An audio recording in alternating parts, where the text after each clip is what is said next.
Can you? Oh, that's what connections is like.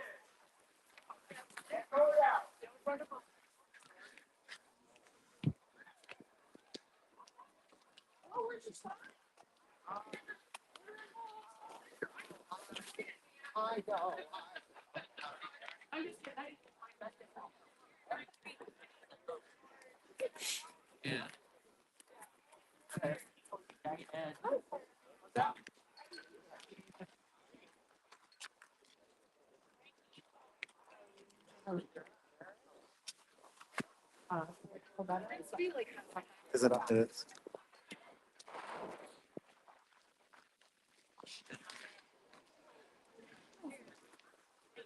Yeah, he's gonna go in front of all of us.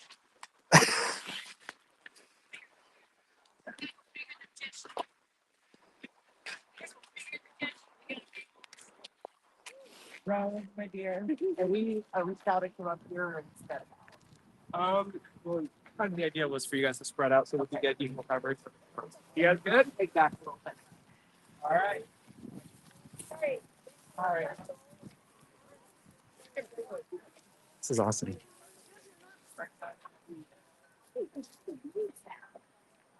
Yeah.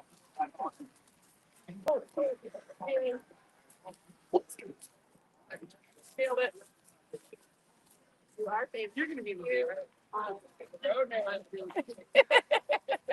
It's a good sign, you know? Yeah. I definitely. What? Oh, you're. Wait, too far out. Too far. Yeah.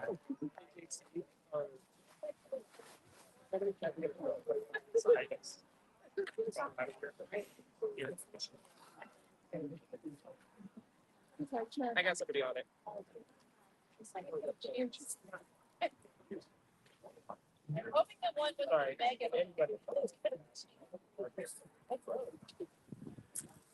All right.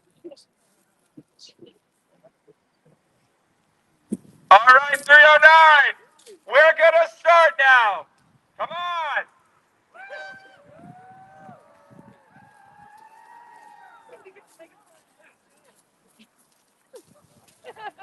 What's your chance? We will never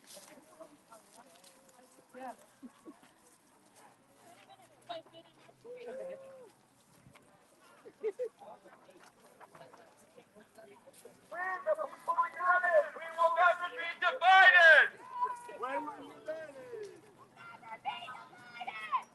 We the people. We will never be divided. We the people. We never be divided.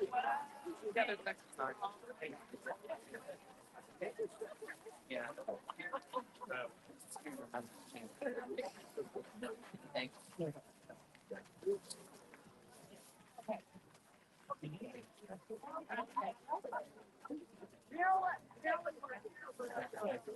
You got to use the street.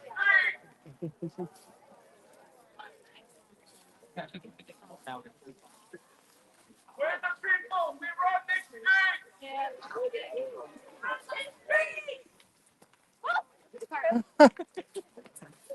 Do you think you could carry him?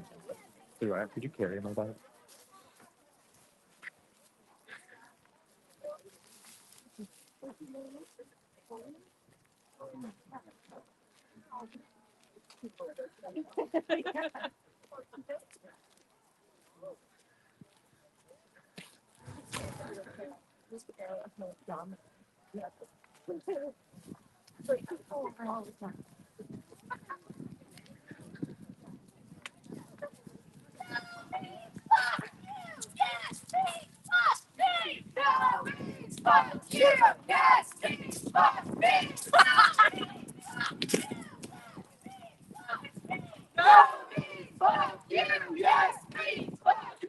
My body, my choice. My body, my choice. My body, my choice. My body, my choice. Your body, your choice. Your body, your choice. Your body, your choice. Your body, your choice. I love this shit. Yeah. Billionaire not politics.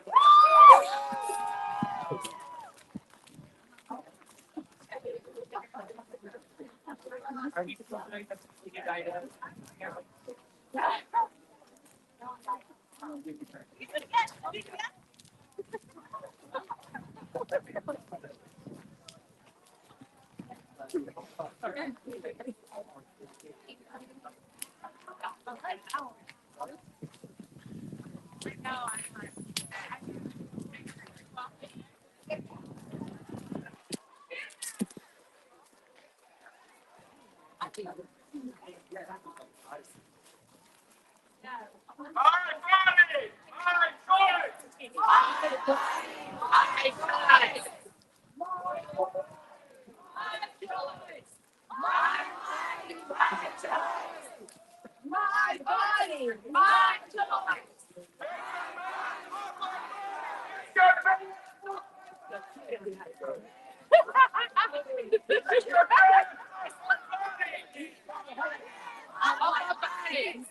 I'm not no different. Yeah, I know.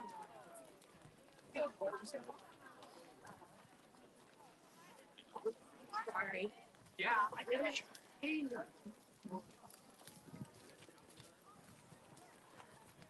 I guess it.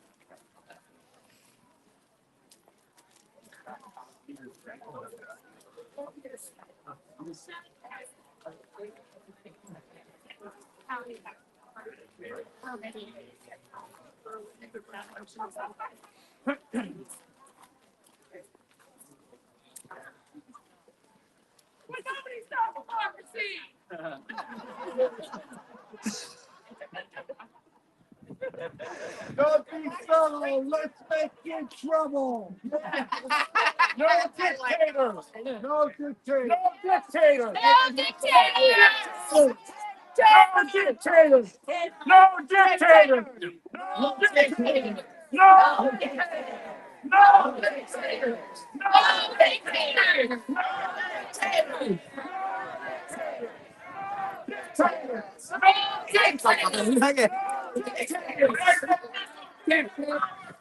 Power. Power. No justice. No peace. No peace!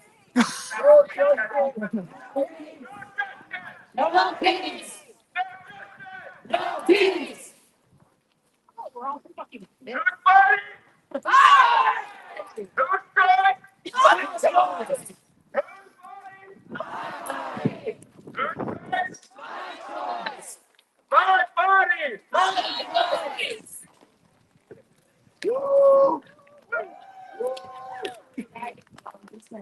Wrong. No, they don't fight fucking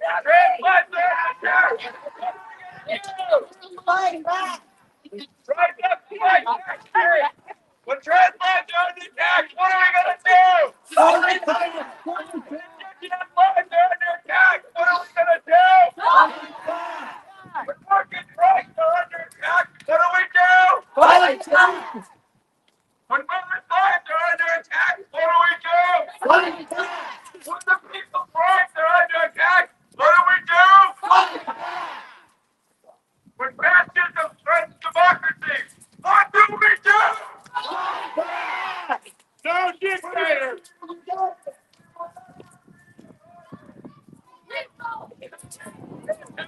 the people united, we will never be one. We the people united, we will never be divided.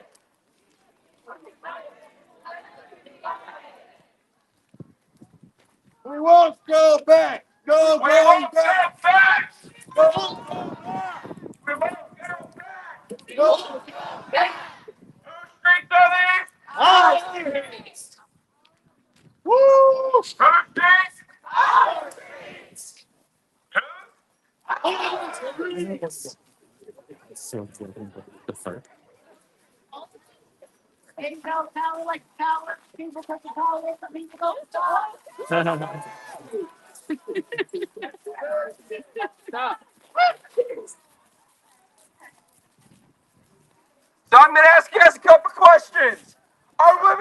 rights human rights? Yeah. Are trans rights human rights? Yeah. What about immigrants? Are those human rights? Yeah. Are voting rights human rights? Yeah. So what are we going to do when people threaten them? Fight back.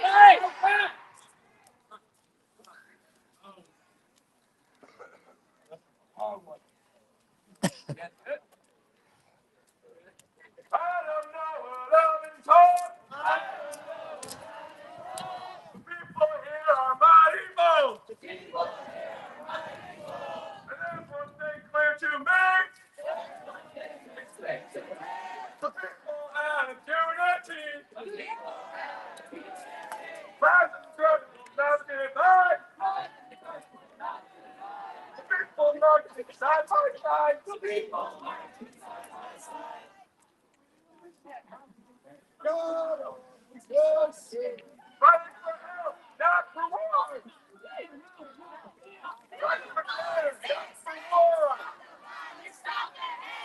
Fighting for fair, not for war. Money for food, not for war. Money for schools, not for war. Hey, hey, ho, Court has got to go. Hey, hey, ho, go. Hey, ho, what's up? Go.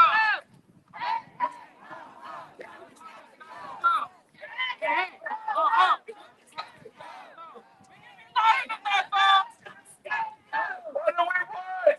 Justice. And when do we want it? And if we don't get it, we're gonna shut it down. If we don't get it, we're gonna what? If we don't get it, what are we gonna do? This is what democracy looks like. Show me what it looks like. Show me what democracy sounds like. Show me what democracy feels like. Now, I don't know. all right, people, we come to the parking lot, right? All right, we're gonna get your calling. Why? Because we're never going back.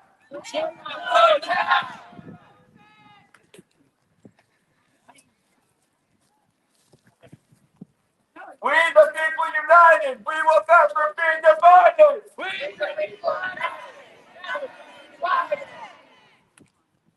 Whose streets are these? Whose?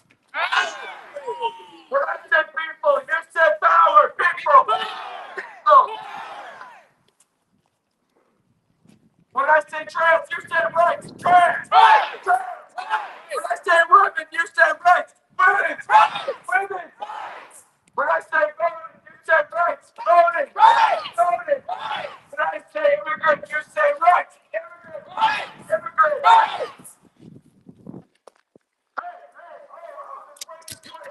Go. Hey.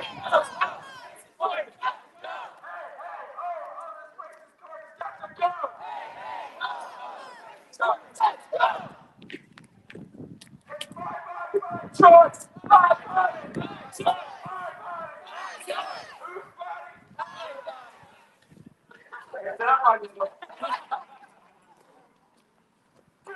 Six, eight, separate the church and state. 2, 4, 6, 8, separate the church and state. What do we want? And what do we want it? And if we don't get it,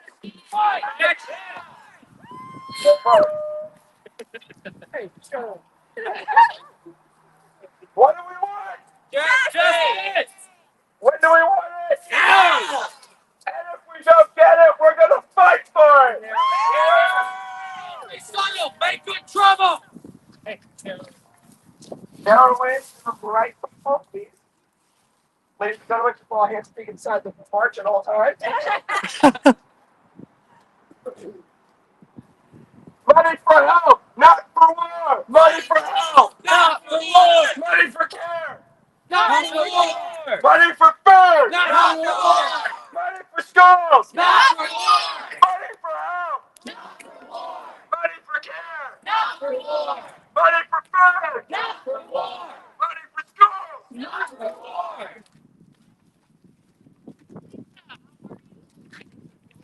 We're the people united. Be divided. We will never be divided. We the people will never be divided.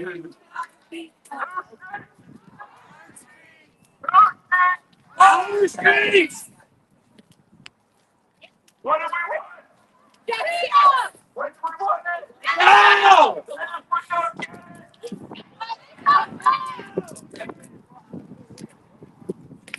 Tell me what democracy looks like. This is my democracy. Fight. Tell me what democracy sounds like. Right.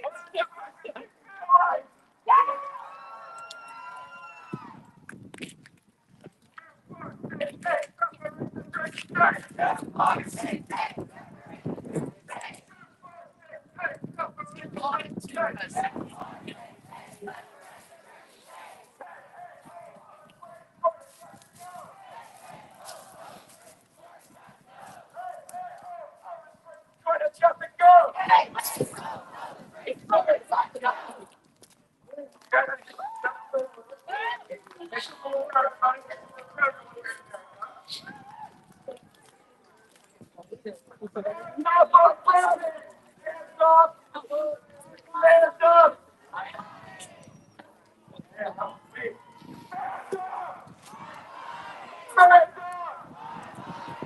Hey, Don. Don. Stop. Okay. Right. Okay. Scott, can you give her a clipboard? You say rights, vote. Right. Say immigrants, you say rights, immigrants. Right. Immigrants. Right. 309, we run these streets.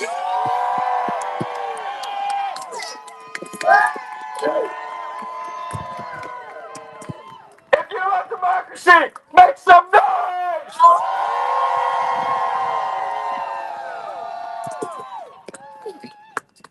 Get your signs up in the air, people. Let's show these people what it looks like to be Democrats. To be democracy.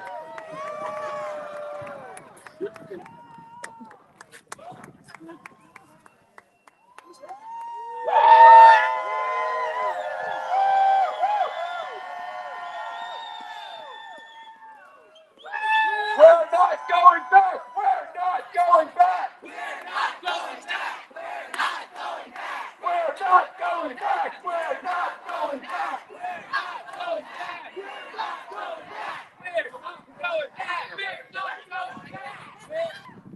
And if they try and take our rights, we're gonna fight them. If they try, let them.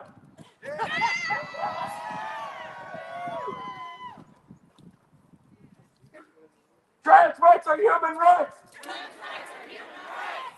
Women's rights are human rights. Immigrant rights are human rights.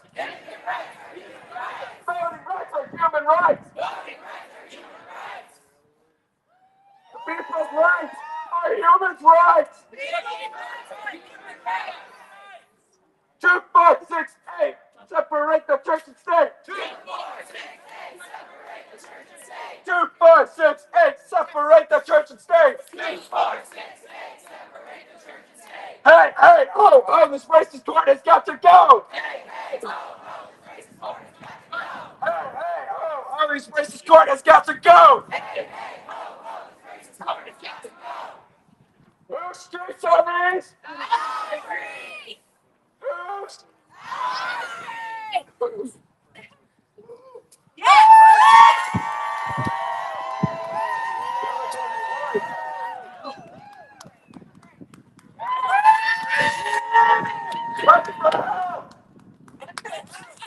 Money for help! You guys have a bad memory. Money for help, not for war. Money for care. Money for food. Money for school. Money for schools. Money for health.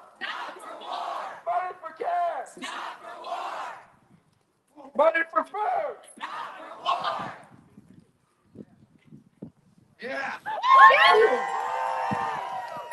Get those signs up. Show me what democracy looks like.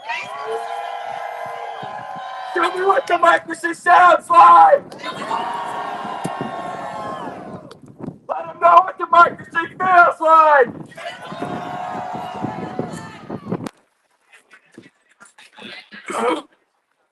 What do we want? What do we want? What do we do if we don't get it? We're gonna. What do we want? We want that tomorrow, right? So when do we want it?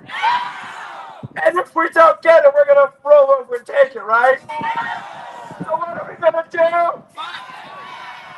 What do we want? When do we want it? And if we don't get it, we're gonna fight back. We are not going back. We are not going back. We are not going back. We, the people united. We will never be divided. We, the people united. We will never be what? We will never be divided. We, the people united. We will never be divided.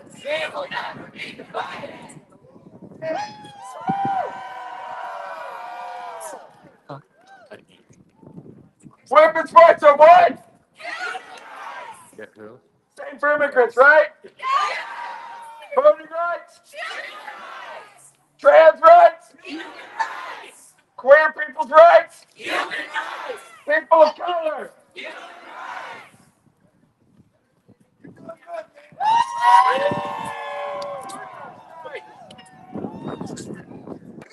People's rights are human rights! Trans rights are human rights! Women's rights are human rights! Women's rights are human rights! 2, 4, 6, 8, separate the church and state! 2, 4, 6, 8, separate the church and state. 2, 4, 6, 8, separate the church and state! 2, 4, 6, 8, separate the church and state. No, it's funny. Right, you know, all these rules not totally like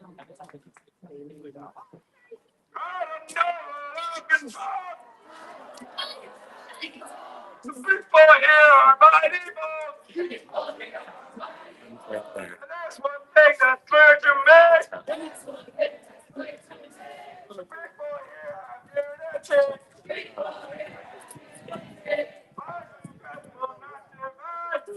Don't have to go back for a second. No, just forget me.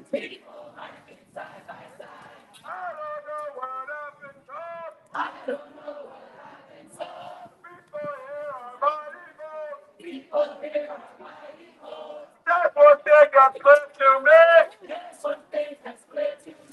The people here are unity. People marching side by side. Bad democracy now.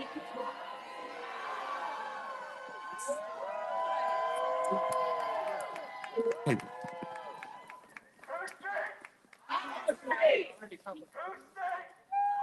why go well? Whose country? Is it the country of people who want to take us away? Should we let them? We're gonna fight, right? No going back, that's right.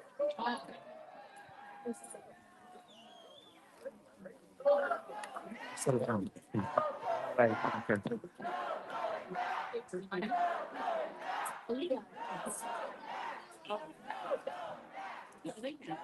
Supposed to be these other two. I don't know who asked me that. Stop for war! Money for food, not for war. Money for school. Money for care, not for war. I have one person with a megaphone. Why are you guys not watching it? Money here, not for war. I'm sure it's running to all of them. Look at that. Kill the politics.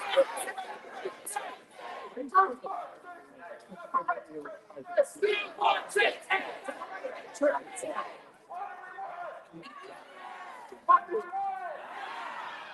if we don't get it, we're gonna. What do we want?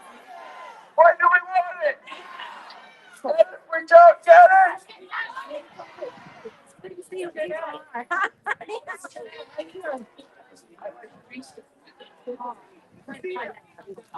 that's all I'm talking about. That's all. That's all.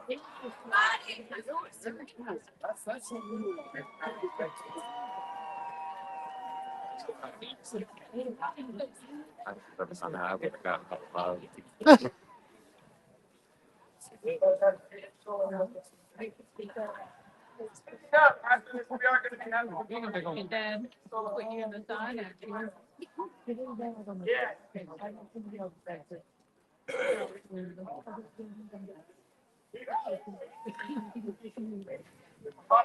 Stop. 3. What do we want? What do we want? What do we do for Jake?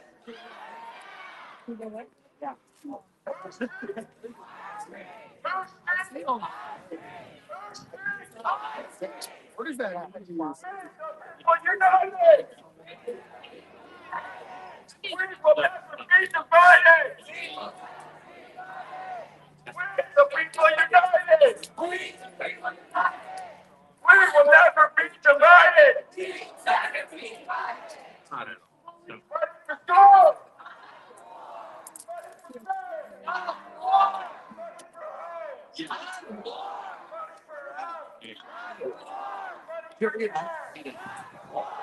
In front of people. We're the people united. We will never be divided. We're not going back.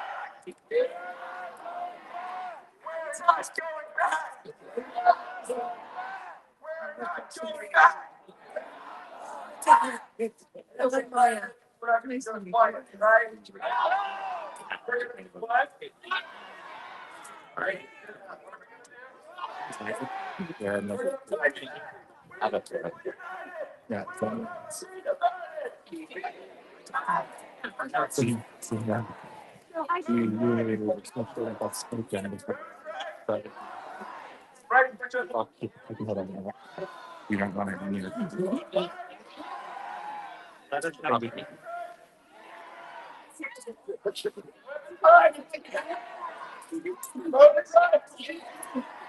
Maybe I'm just here soon. It'd be so many.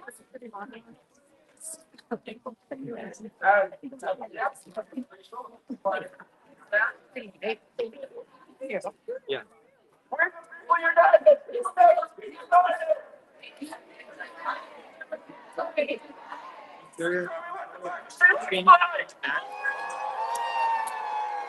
We know they black.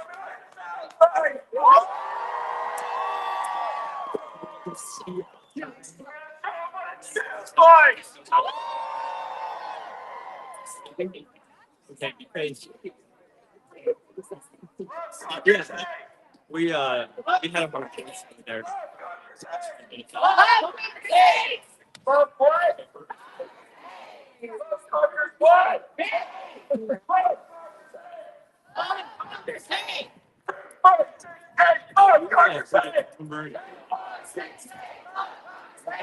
All people.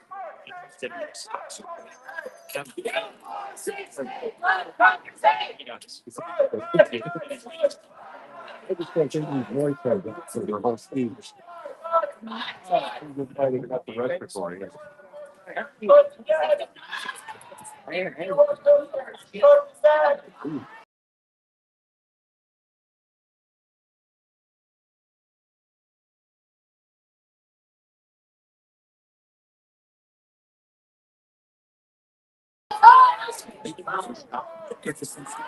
Yeah.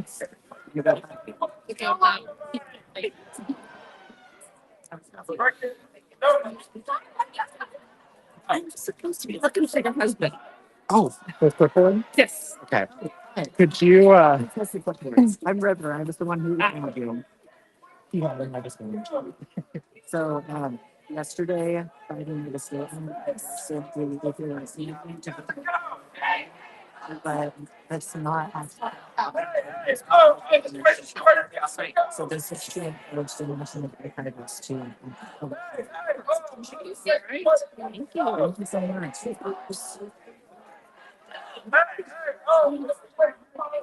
Gotta go.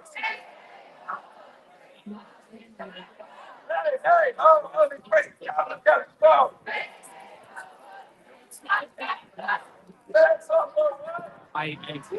That's up, that's up, This is part of my job that I fight.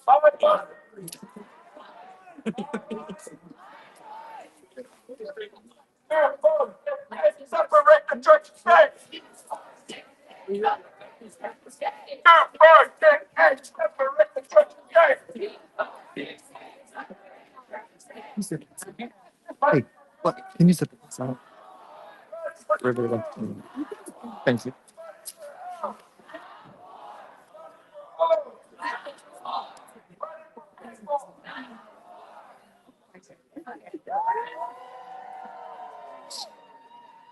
No justice! No! No justice! No justice! We want justice! I think it's. We want justice! We want justice! What do we want? Justice! What do we want?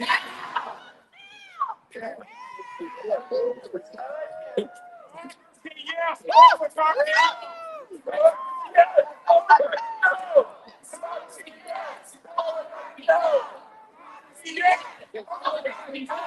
No!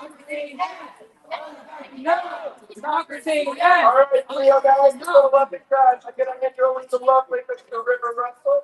He's gonna kick off this event.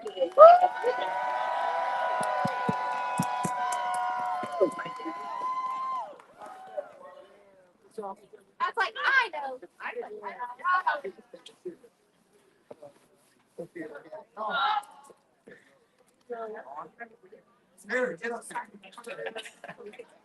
Uh-oh. All right, looks like I'm keeping the party rolling while we roll through this technical difficulty.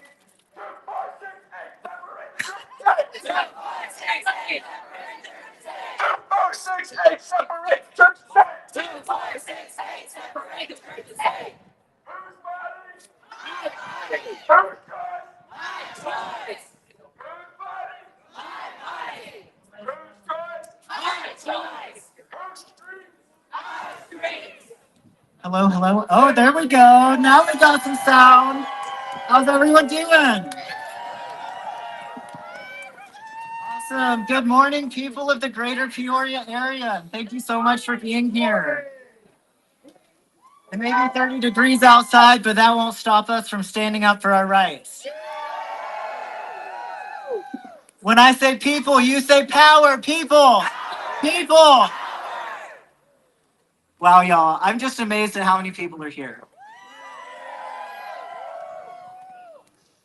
Power to the people, am I right? Today, people are marching all across the country to show our collective fight for progress. In January of 2017, the Women's March took on Washington, D.C. to stand up for reproductive rights, body autonomy, and gender equality. This year, the fight is much bigger. The People's March has expanded to advocate for the rights of all people. This is our chance to stand as a united front and fight for our rights together. We're here today fighting for trans lives, Black lives, women's lives, immigrant lives, Indigenous lives, the common workers' lives, unhoused lives, and the lives of those with reproductive organs.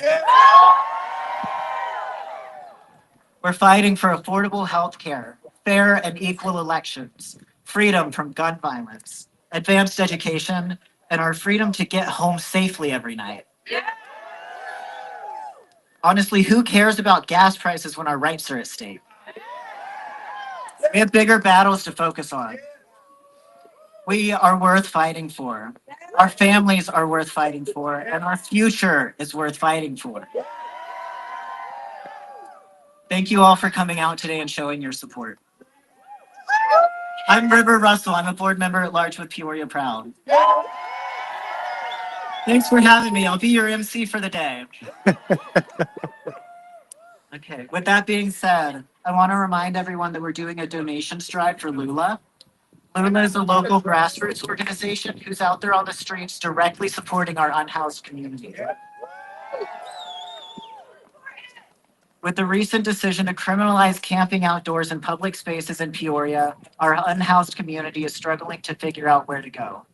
The shelters have run out of room. Lula is graciously housing them in a hotel to protect them from the harsh winter, but that is not sustainable. So if you'd like to make a food or cash donation to Lula, please visit the tent over there. We'll be collecting any donations to Lula. Central Illinois Friends has also brought their mobile testing unit for March attendees to conveniently get tested for HIV and STIs for free. It's right over there. We also have volunteers walking around with clipboards, collecting signatures in support of the Equal Rights Amendment. The Equal Rights Amendment guarantees legal equality for all genders. It's been approved by Congress and ratified by 38 states, meeting the requirement to become an amendment to the U.S. Constitution. However, there's no time limit on the ratification process, and the ERA has been sitting in limbo. Yesterday, President Biden declared his support for the Equal Rights Amendment to be the 28th Amendment to the Constitution. As great as that is, the president actually has no direct role in approving amendments, and his statement holds no legal force. The Archivist of the United States has refused to formally publish the amendment, so we're gathering signatures to send to DC in support of the ERA becoming the 28th Amendment to the U.S. Constitution. Okay, that's enough out of me.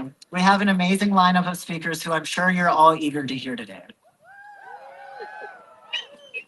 First up, we'll be hearing from the founder and former president of PFLAG Peoria's chapter and current member of the PFLAG National Board of Directors.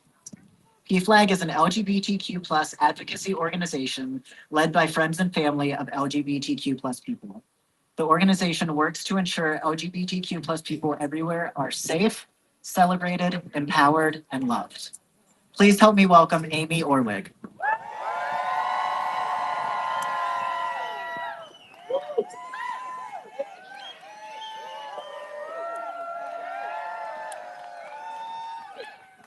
Good morning, everyone. Thank you for being here. Hello. Don't move it. Don't move it. Not move it. Thank you. I'm sure.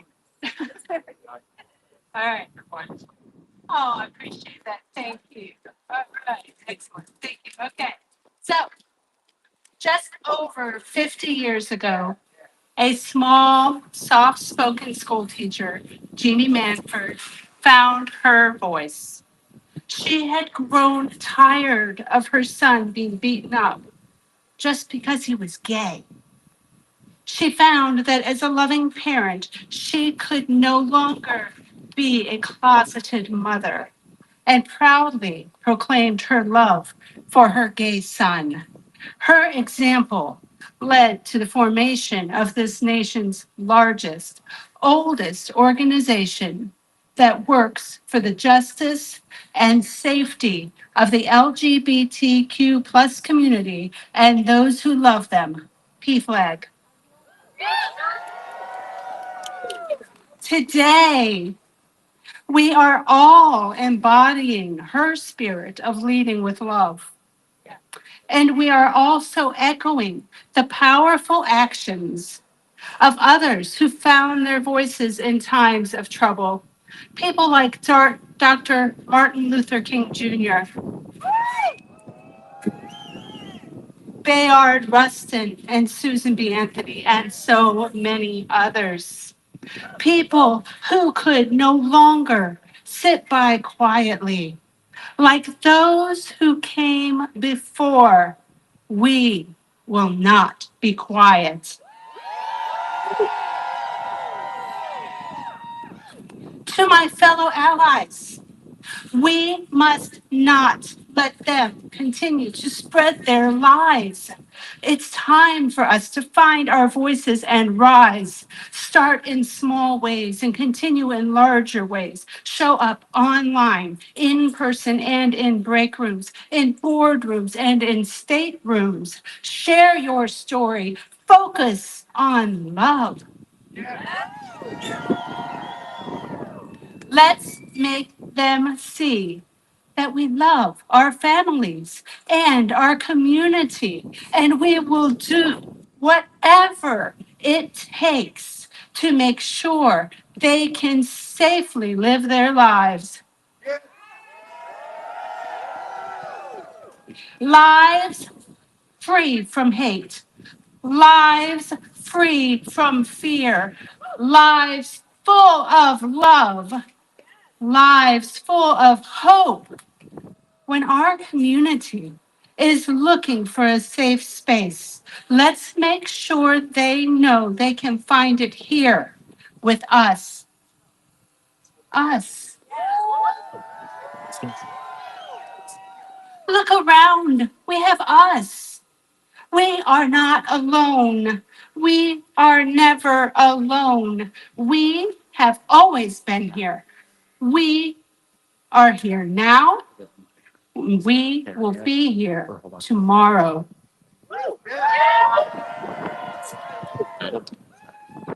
The days ahead may feel like an uphill climb, but this community has walked this road before.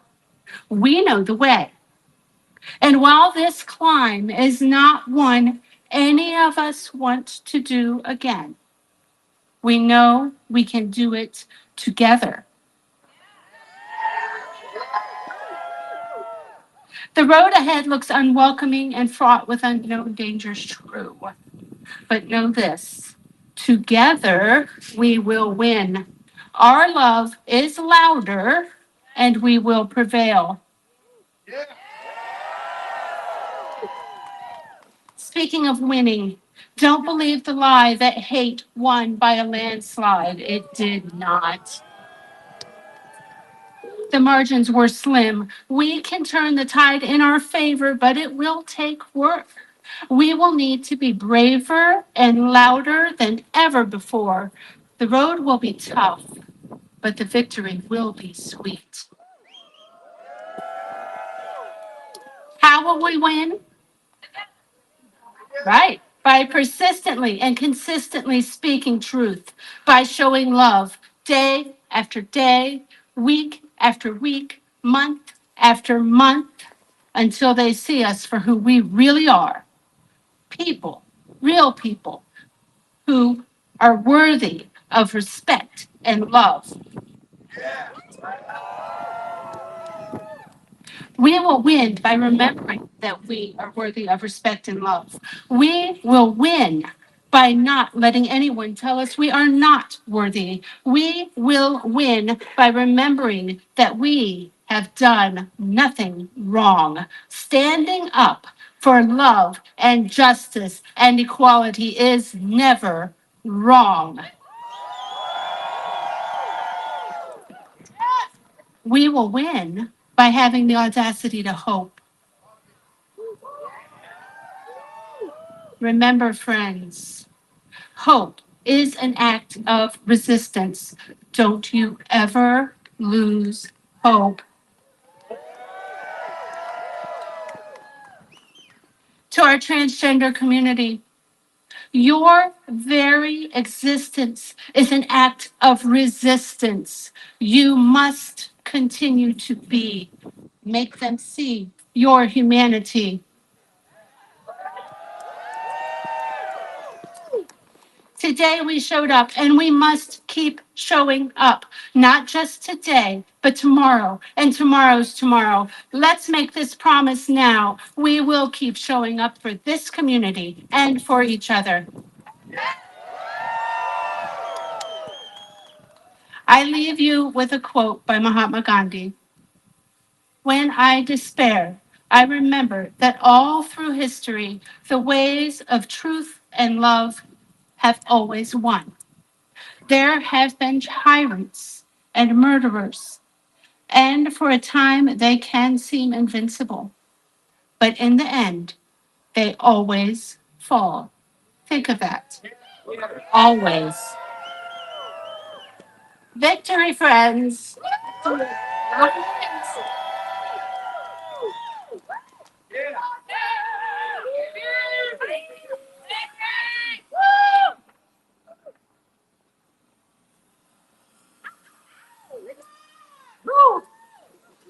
Next, we'll be hearing from one of the founders of Yanni Collective and member of Peoria Public School Board District 150 Board of Education. The Yanni Collective is a cultural organization that promotes innovative arts, education, and community. Gotta do a picture so that. Just conducted college fairs, toy drives, art and fashion shows, and book drives for Peoria's Juvenile Detention Center, Peoria's annual Juneteenth Festival. Please put your hands together for Greg Wilson. Yeah.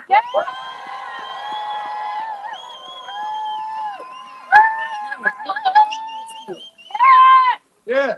I already sent it to you. Man, this is amazing. Give it up for you guys one more time. This is awesome, awesome. So it is my distinct pleasure to stand before you today for such an important day at such an important time in history. As we begin 2025 and being on the verge of a new administration in just a couple of days, America's, It's been like. let's hear it. Americans all across the country are at the edge of their seats, waiting to see what's going to come out of Washington, D.C. But we are all here today because we know there's also very important business happening right here in Greater Peoria. Yeah. Right. And if we want to be intentional about our country, we must first all rise to the occasion and show strength and unity with the people in our community right here at home. That is why the People's March on Peoria is so important. We can't simply wait on a community to come together. We must create a community that comes together. Because the community that comes together is a community that can help ensure equity, equality, and opportunity for us all. Well, I have your time for just a moment. I want to speak on two topics that are interconnected in helping making the greater Peoria area a place of equity, equality, and opportunity for all of us. Two things that impact the success of communities are the two E's, education and elections. Yeah. These two pillars are the foundation of a positive community, and without them, culture and progress stalls. Let's start with education. A well-rounded education system isn't just about teaching reading, writing, and algebra. It's about shaping our future, molding our children, and building a society that reflects the diversity and strength of our communities. Yeah. Absolutely. One of the most pressing needs in our schools is to ensure that they look like the communities in which our students live. Our schools should celebrate diversity, not just in the curriculum, but in the very makeup of the staff, leadership, and programs they offer. And this is off script. I'm going to make sure that happens even more this coming school year. Facts. So imagine walking into a school and seeing teachers, administrators, and staff who represent the beautiful mixtures of cultures, backgrounds, and perspectives found in the community. Representation matters. Yeah. It inspires our children and fosters understanding and empathy among them. This is why we must place a focus on diversifying our school staff from the classrooms to the boardrooms to the security on down to reflect the realities and aspirations of our neighborhoods. Yeah. But diversity is just one piece of the puzzle. We also need community engagement. I've known this to be true, which is why I'm glad to be a part of not only Peoria Public School Board, but also various groups such as the Yanni Collective that put on college fairs, mentor kids, and get inside the classrooms to read to them and teach them valuable lessons outside of the school. We as a community can help strengthen the basic building blocks of education. So I'm calling on all of us to visit schools, volunteer, read to our students, whether it's once a week or once a month. Your presence can ignite a passion for learning and show these children that their community believes in them. Um, and if you don't have time to pop after school, because I know it's during the daytime, a lot of us are working, then I highly encourage you to go to one of our school board meetings. See what's going on, ask questions, and provide ideas. Volunteer at events. Yes, we have teachers and principals and guidance counselors, but education is a community effort. Let's show our students that we care about their future, and together we can move the needle. Now, now I'll shift to a topic that directly impacts education: elections. The leaders we elect play a critical role in shaping the policies and funding that determine the quality of our schools and the opportunities available to our children. This past election, the Yanni Collective and product of the project, organized the Mind Over Matter 3 event, where we took over 95 juniors and seniors to the polls to vote for the first time. It was a powerful moment and a testament to the importance of civic engagement and the impact young people can have when given the opportunity. But we're not stopping there. For April's primary election, we're planning to make this event even bigger, and we need your help to make it happen. Last term we had it was 85 juniors and seniors. This time we have about 125 juniors or seniors that are eligible to vote. And we are going to show up and we're going to take them to vote. And I'm asking for all you guys to volunteer if you can. I'll have more information on that here soon, and you can follow the Facebook page, Yanni Collective, for more information as well. We need to show up in numbers that politicians can't ignore. We need to demand change, demand action, and demand that they listen to the voices of our community. Imagine if every single person that complained about Peoria went to early vote next week. Imagine if just 75% of every person in any one of the 5 districts voted in the upcoming election. When you look at the numbers, one district could decide a whole mayoral election. Let's make sure we get out and vote. And when you vote, bring 5 people with you, or 10, or 15, however many you can bring. Do your research on the candidates and go vote for whoever is going to make life easier for you, your friends, and your family.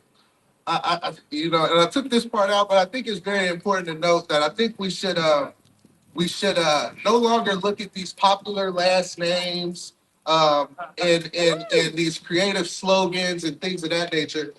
Actually look at what the candidate is proposing. Actually look at their history. What have they done for our communities?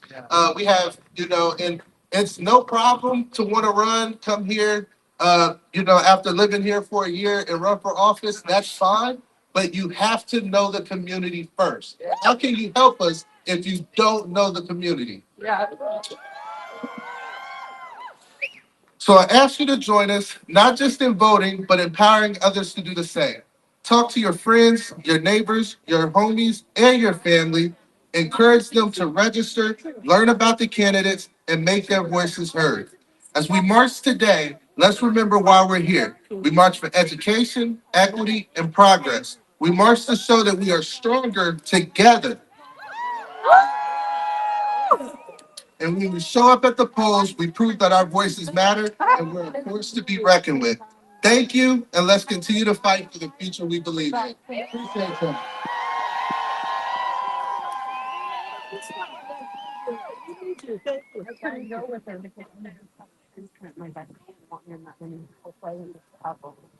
Hello again. Next up, we'll be hearing from a dedicated educator, advocate, and speaker specializing in consent education, violence prevention, and women and gender empowerment. TEDx speaker, author of a kid's book about consent, and host of the Ask for a podcast. Let's welcome Carly Johnson.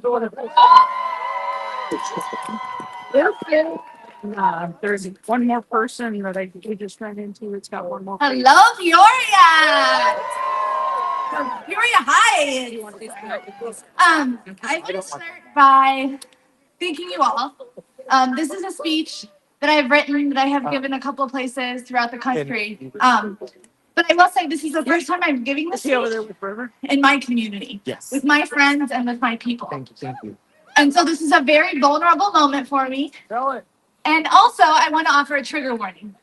So I will mention sexual violence, including sexual assault and rape, miscarriage, pregnancy, trauma, and abortion. So thank you again. Thank you. In high school, I grew up in a rural town of 600 people. I, embarrassingly, was pro-life. Like hard. It was all or nothing for me. All those arguments you've heard about babies. Yeah, I said that at one point. I followed what my friends believed. I thought, how could you end a life like that, right? Yeah. Until that night. It was 2 weeks after my sexual assault, after my rape. And I was 2 days late on my period.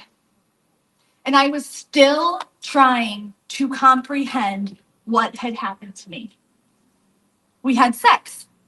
I didn't want it to happen this time. I was drunk. He was drunk. But I didn't say stop. I didn't say no. I didn't fight back. I should have fought back, right? Why didn't I stop? Why did he get me drunk? Why didn't he stop? Why did he not ask if I was okay? Why didn't he kiss me? Why do I have to live with this person, my roommate? And what if I'm pregnant? These were the thoughts that I heard in my head all week. But that specific night, I couldn't take the stress anymore. He used protection, which I blamed myself for not trying to leave while he put on a condom while he got on top of me. But I couldn't get the thought out of my mind, and I needed to know. So I drove to Walmart to buy a pregnancy test, a bag of chips, and a Dr. Pepper. And I went to the self-checkout, all discreet, And then I drove myself home, chugging that DP and stress-eating chili cheese Fritos. I got home. I headed straight for my bathroom. The pants go down. I pee on the stick. And now I wait. I must have paced in and out of my bathroom 100 times. And once the timer on my phone went off, I walked back to the bathroom. I looked straight in the mirror with tears just streaming down my face, saying, please, God, I don't want this. Please, please. And as I start to flip it over, now I want to stop you and ask, what would be going through your head at this point? You're 20 years old, you're a young adult, you're a junior in college, whose roommate and best friend just took advantage of you and your body. Your entire life will be defined by this moment. What happens if it's positive? Who are you going to tell? Your mom, your dad, your friends? How do you explain that your roommate got you drunk, had sex with you, and then got you knocked up? Are you going to keep it? Right? Keep the baby? Drop out of school, carry around this living being inside of you for 9 months as this reminder of what he did to you? Then do you raise it? Do you move home? Or do you stay with him? Are you going to start a relationship after he used you for your body? You know that's what he did, but you don't want to call it rape. Do you pretend it was romantic and wanted? Do you pretend that he cares about you and your new baby and your new family? Or now this is what you do. You give it up for adoption, right? That's what they say to do. You've always said that's what you would do. So again, you carry around this living being in your body as this reminder. Do you give him a choice? Like the choice that you wish you had that night? Does he want the baby? Or do you find a nice family who can't have one of their own? Do you come up with a plan to stay in school, or do you move home while you're pregnant? Do you explain these things to your friends and family about how you're not keeping it, that you don't want your child because you didn't want it? That's right. But it's not the baby's fault, right? It's your fault. It's my fault. Or, for the first time in my life, I thought, do I get an abortion? Do I end the life of an unborn baby so that I can continue to have mine? So I can finish school, keep my body, won't have to carry that burden, that reminder of my rape, and then leave and never deal with that person ever again? Do I help keep my story private and confidential? And do I go to a place that actually respects me and my body? But does that make you a killer, right? Wait, people say that you shouldn't have to keep it if you were raped, but you weren't raped, right? He just took advantage of you, and you didn't do the things that you were supposed to do, right? He never hit you. But what do I do? Do I get an abortion so I can take my life back? Or the test is negative, right? And for that split second, I have my life back, and I can ignore that it ever happened. So I flip it over, and I fell to the floor, and I lost it. And I sobbed into my hands, and I crawled into bed, and I prayed, and I slept for 2 days.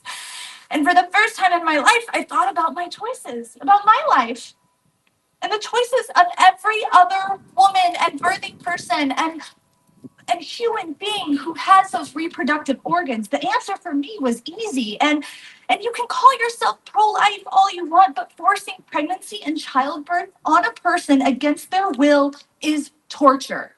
Yeah. Literal torture. The definition of torture as a noun is the action or practice of inflicting severe pain or suffering on someone as a punishment in order to force them to say or do something. As a verb, it is inflict severe pain or suffering. And to me, pro-life is pro-torture. Yep. Fast forward to 8 years later, and I know the pain and suffering from pregnancy and childbirth because it almost killed me. At 36 weeks, I had preeclampsia. And my routine checkup, I'm told that my blood pressure is so dangerously high and I need to be admitted and delivered ASAP for my life. I kept asking, is the baby okay? Is the baby okay? Yes, yes, Carly. No, this is your life that is in danger. And throughout that entire awful, awful experience of childbirth and pregnancy, the only thing that kept me going was it was my choice. Yeah. My choice.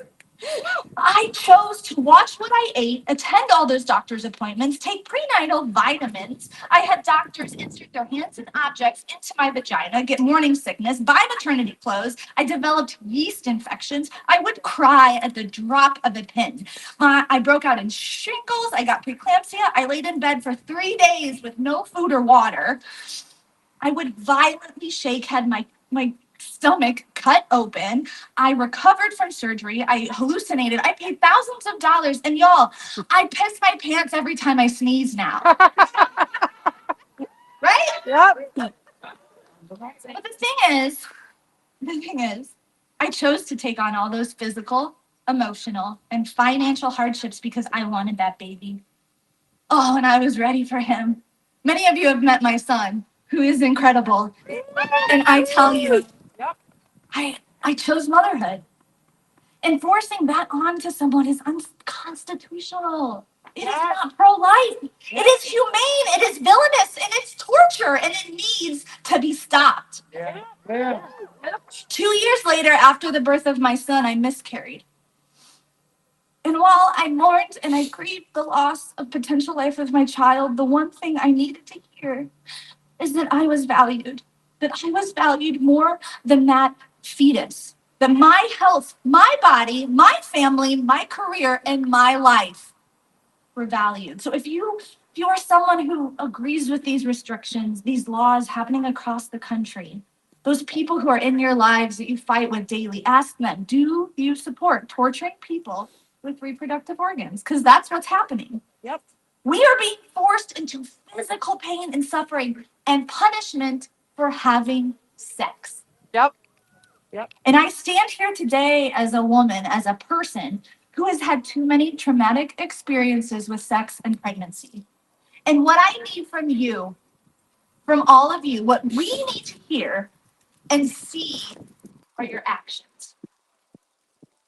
We need to know that we are valued and loved and supported because I want every single person in this community who has experienced domestic violence, sexual violence, miscarriage, or abortion to feel the same.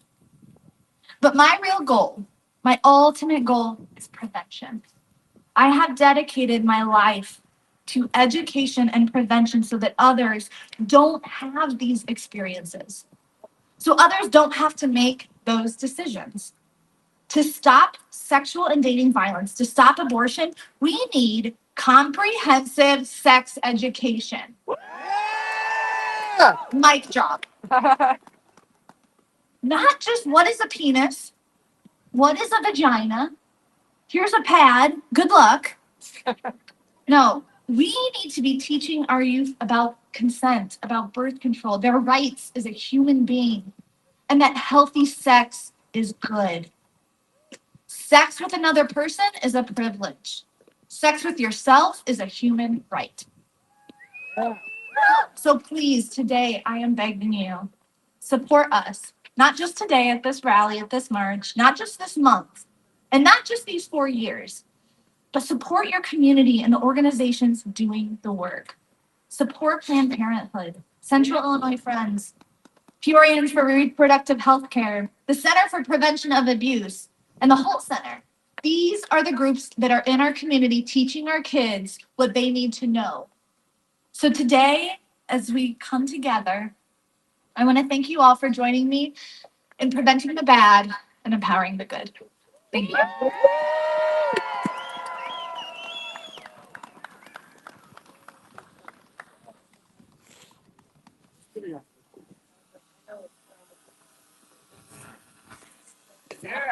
I just want to say thank you, Carly, for being so vulnerable.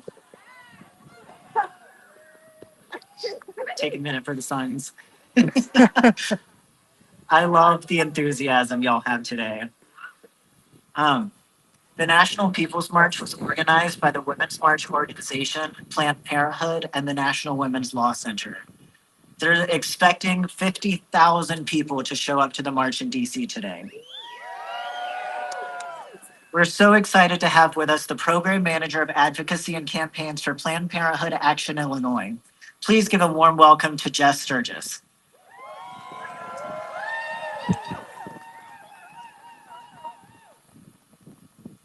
Hello, Peoria. Thank you all so much for being here today in the cold, nonetheless. My name is Jess Sturgis. I use he, him pronouns, and for a visual description, I am a short white man.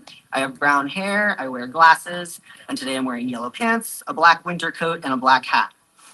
As Rivers said, I'm a program manager of advocacy and campaigns at Planned Parenthood Illinois Action, which is Planned Parenthood of Illinois' political and advocacy arm. I manage our Generation Action program, which is our college-age and campus-based organizing program, and our LGBTQIA organizing program, which we just launched starting this year. And I love when we can partner with community organizations like all of the ones that came together today to make this event happen. I am energized to see so many folks out here today. We are just one of many people's marches happening across the country right now, so we are truly part of something bigger that extends far beyond Peoria.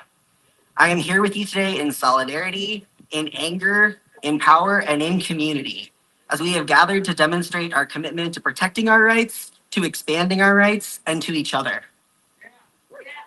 I am here today as a proud, queer, transgender man, as the grandchild of immigrants and survivors of genocide and fascism, as a Jewish person who was raised in the US South. I grew up in Georgia, about an hour outside of Atlanta, and I came out as part of the LGBTQ community when I was 15, but I didn't come into my transgender identity until I was 18 in my first year of college. I came of age, like many of you, during the early aughts and the 2000s, a great time, and I experienced significant queer phobia as a visible young queer person in the South. After moving north to Virginia for college in search of bluer states and better policies, I began to come into my own trans identity at my own pace. I joined my university's Pride Alliance, and I met people all across the gender spectrum in real life for the first time. I could never envision myself growing into an adult or what my future could look like until I met other trans people. We hear a lot of stories about transgender people who always knew they were different or that they were born in the wrong body. Those experiences are valid, those stories are valid, but those stories are sometimes used to gatekeep and police transgender, gender nonconforming, and non-binary people's lives, bodies, and experiences. For me, it was not about always knowing, but about being trusted by my healthcare team and by my friends and family that I knew what was right for me, one way or another. Our journeys home to ourselves are often non-linear. You do not always need to know the exact destination that you are intending to know that you're headed in the right direction or to be treated as the expert in your own life and your own experience. I have been very privileged in my ability to access gender affirming care. My ability to leave a state with less access and move to a part of the country with greater access, my whiteness, my financial status, my access to health insurance through my parents' job, all of these played a role in granting me access to care. I was able to start hormone replacement therapy on an informed consent model, which does not require all these letters and things. And I was able to have, when I was 20 years old, and I was able to have gender affirming top surgery later that same year in Maryland. I do not exaggerate when I say that this access to this healthcare saved my life.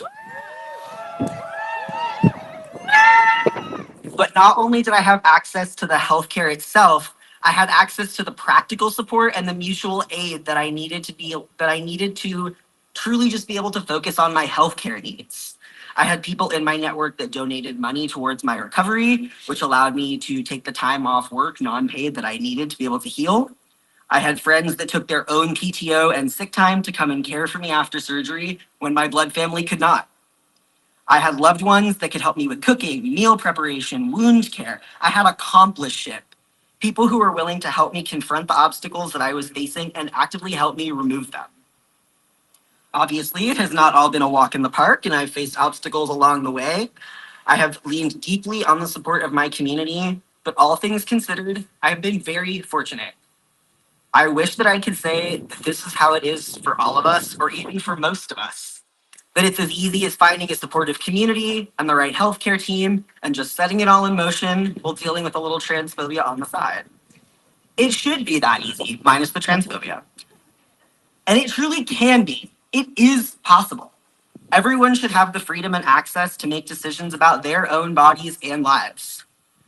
But the reality is that it's quite often much more challenging than this. And the more marginalized identities that we hold, the more that our challenges are compounded. I don't want to overload you with statistics or hyper-focus on the negative experiences that can come with being transgender. So often already our lives are reduced to stories about our struggles and linear tales of surgery, hormones. Transition is the focal point in our lives. We are so much more than what we choose to do with our bodies. However, in the context of the challenges that we are facing, we cannot fail to acknowledge the many different challenges that trans people face, not only in accessing healthcare, but in accessing stable employment that provides a living wage, in accessing safe and healthy housing, and in accessing so many other vital resources. So many of these challenges are not unique to the transgender community, and if you do not hold that identity, I'm sure you can relate to some of these challenges. It is famously hard to access even the most basic healthcare in this country. It is expensive. It is confusing. It is, even if you have insurance, if you're lucky enough to have insurance, you might need to fight with your insurance company. And various conditions, treatments, and procedures are highly regulated. Depending on where you live and what you need, you may need to travel, possibly even to a different state to access the healthcare that you need. You might have to fight with your insurance policy to cover what you need, and they may refuse to cover it at all. At Planned Parenthood's health centers, we routinely see patients seeking abortion care, gender affirming care, and other reproductive care who are encountering these same challenges. Patients come to our clinics from all over the region, from states as far as Texas and Alabama, because of Illinois' status as a refuge state for abortion care and gender affirming care, which we have achieved through the passing of strategic legislation and policy that protects a person's right to choose to what happens with their own body. We routinely see patients that do not have insurance or have other financial barriers to accessing quality reproductive health care elsewhere. We see patients who need help with practical support, such as childcare, so that they can travel to or attend their appointment. Patients who have health insurance that might cover their medical care, but they might need financial support with being able to take time off of work or to travel to wherever they need to get to. These are all crucial pieces of the puzzle when it comes to being able to actually meet one's healthcare needs. Our various struggles for bodily autonomy, to be respected as the experts in our own lives, and to have the resources that we need to be our healthiest and fullest selves are deeply interconnected. I want to uplift the fact that we have faced many setbacks and challenges to our various civil and reproductive health freedoms in the last 4 years during Biden's administration. Since 2020, we've seen the overturning of Roe versus Wade, which gave the states back the ability to make their own policies about abortion. Huge boo! It's been over 2 years. This has resulted in partial or total bans on abortion in 19 states. This has created an abortion and a reproductive health care at large access crisis. Banning abortion does not prohibit abortion from happening. It prohibits safe abortion from happening. In September of 2024, we saw 2 Black pregnant women die in the state of Georgia alone due to complications resulting from not being able to access medically necessary care, as Georgia has a 6-week abortion ban. We have seen a record-breaking number of anti-LGBTQIA legislation introduced in federal and state Congress, each year exceeding the last since 2020. And as of 2024, there are 25 states with bans or regulations on gender affirming care specifically for minors. When years ago, these laws were really not a thing. And just in this last month of presidency, Biden signed the National Defense Authorization Act of 2025 into law, with its anti-transgender provision, making it the first piece of federal legislation to target the LGBTQ community since the Defense of Marriage Act over 30 years ago. How abysmal. In our own community here in Peoria, we saw the Planned Parenthood Healthcare Center on Knoxville firebombed by an anti-choice extremist in February 2023. These attacks and threats to our various communities that are being singled out, immigrants, trans people, people of color, people seeking abortion care, these are not new. While they're being refreshed and repackaged and used as some of the loudest talking points and political pawns by this incoming administration, they were not created by and they do not exist solely under an administration like Donald Trump's.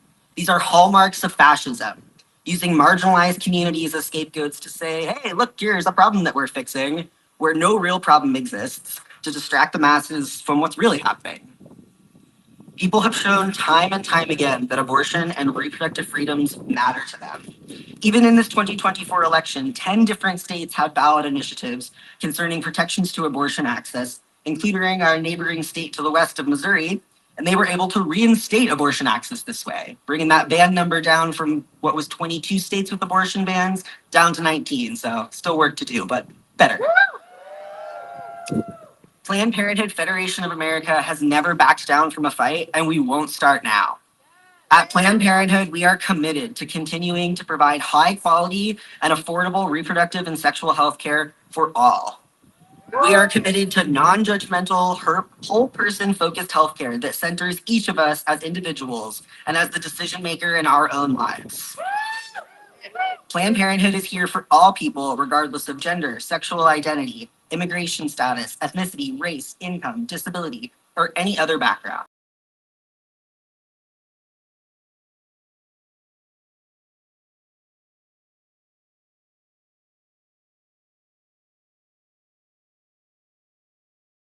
In our talking points, in our relational organizing, and most importantly, in the way that we take care of each other.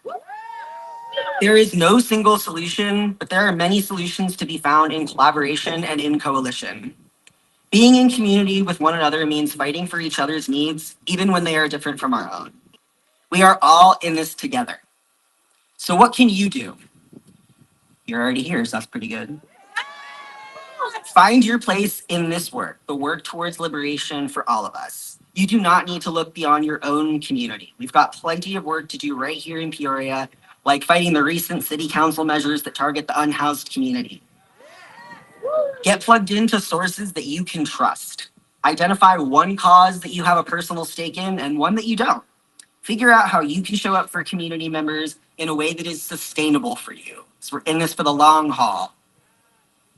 I invite you to join our efforts at Planned Parenthood Illinois Action by becoming a volunteer in a role like clinic escorting or by joining one of our 6 different organizing programs. You can become a storyteller for our patient advocacy program. If you have a Planned Parenthood healthcare access story that you'd like to share, if you have a story like mine, if you have a story that's different from mine, we want to hear from you. There's a place for everyone. And I would love to tell you more about what we're working on if you want to talk to me after the rally, so please feel free to come talk to me. But thank you so much for having me here today.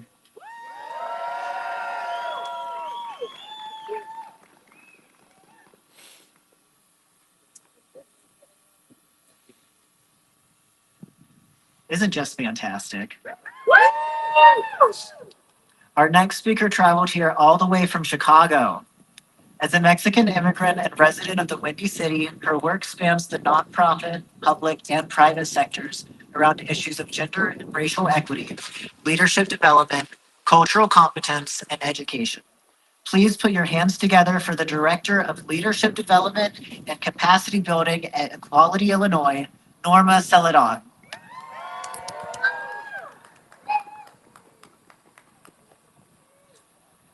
Hola, Peoria. Look at all this beautiful queerness. Woo! It is such a wonderful, beautiful day for a rally, isn't it? Because every day that we can raise our voice is a great day. I would like to share a story, my story. I arrived in Chicago from Mexico when I was 6 years old. I'm 62, so that's a whole lot of time away. And I remember asking my dad on the 26-hour ride here if it was true what he used to write us in letters, that it was so cold in Chicago that waves from the lake would freeze in midair. And if it was true that snakes in the zoo were as thick as tires. I was filled with wonder and excitement for our new home. Sadly, when we arrived, it was to a very dark 2-room apartment, 1 twin bed for my parents, 1 twin bed for the 4 of us children to share, and a children's table for all of us to eat on. The window panes were painted blue and painted shut. We realized very quickly that we were 2,000 miles away from anybody that we could call familia. My dad, however, being the amazing parent he was, a man who always worked 2 full-time jobs, would use his 2-week vacation days to take us back and forth to Mexico in the summers. This is a person who rarely took vacation most of his life, something that I didn't discover till decades later, and a story for another time. But what I want you to know is that every single time that I rode back, all the way back home, all the way up until young adulthood, was that I would return crying in silence. I, at the time, didn't have the words as a child to explain to anyone that my little heart would break knowing that I was leaving Mexico, I was leaving cousins, I was leaving my grandmother's hugs. I left comfort and warmth and safety in Mexico. I don't think my story is too different than any other immigrants. But I share this story with you to emphasize that most immigrants don't want to leave their homes. They don't want to leave their countries. Why should they leave places and cultures and language and communities that they know? We leave for better opportunities, yes, but there is a whole bunch of others that leave for issues of safety, for fear of persecution, and for our lives because we cannot be our authentic selves. Currently, this fear compounds 100-fold for many of us under this new administration in which we will be doubly persecuted for identities as immigrant and as queer. And I can share lots of statistics that underscore the urgent need for policies and programs that address the unique challenges faced by LGBTQ immigrants, including anti-discrimination protections, improved asylum procedures, and expanded access to healthcare and social services. Sadly, one of your local elected officials has recently voted for an anti-immigrant legislation.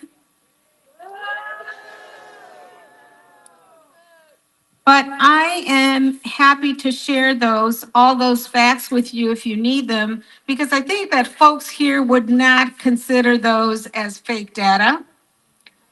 In fact, there are many who would understand that immigrants power our nation's economic and cultural achievements. But the problem now is we have incoming political leadership that are trying to convince the masses that immigrants are the enemy, that they're actually trying to deflect from their abuse of power. Yep. Today, we gathered and marched as a community united by the belief that no one should have to choose between their identity and their dignity, their love and their safety, or their dreams and their humanity. We are here to say loudly and clearly with our cold bodies and with our voices, LGBTQ people in all of their identities belong here, and they deserve justice, love, and equity.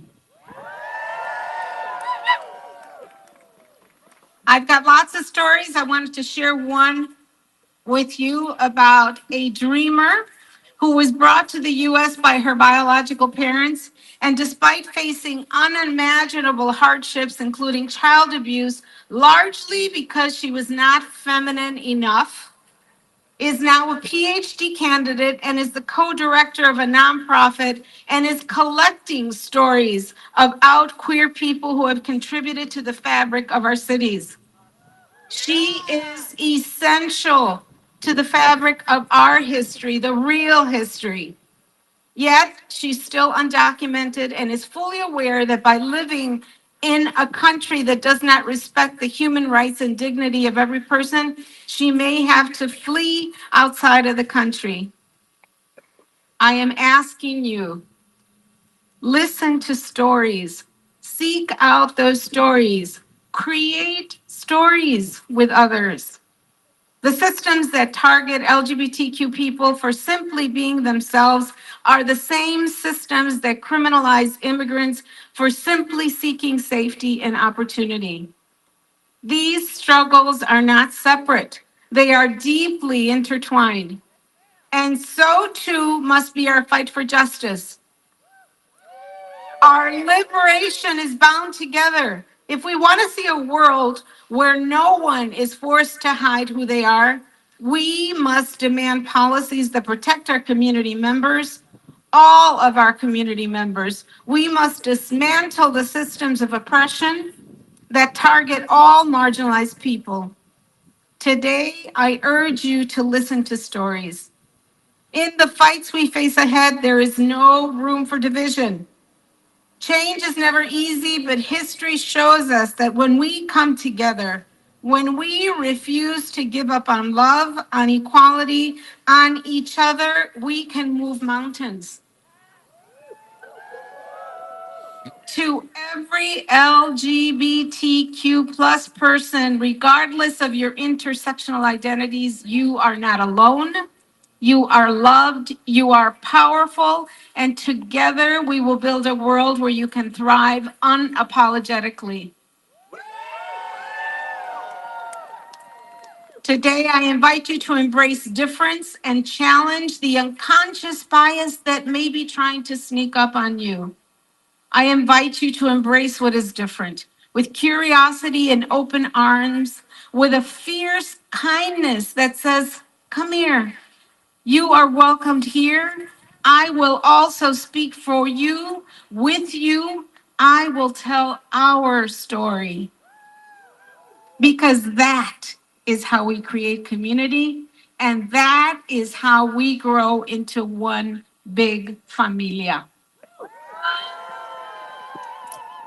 Let us not tire of marching and raising our voices together for a future where physical or social borders do not divide us, where love knows no limits, and where justice embraces us all. We are here, we are proud, and we will not be a divided community. Thank you.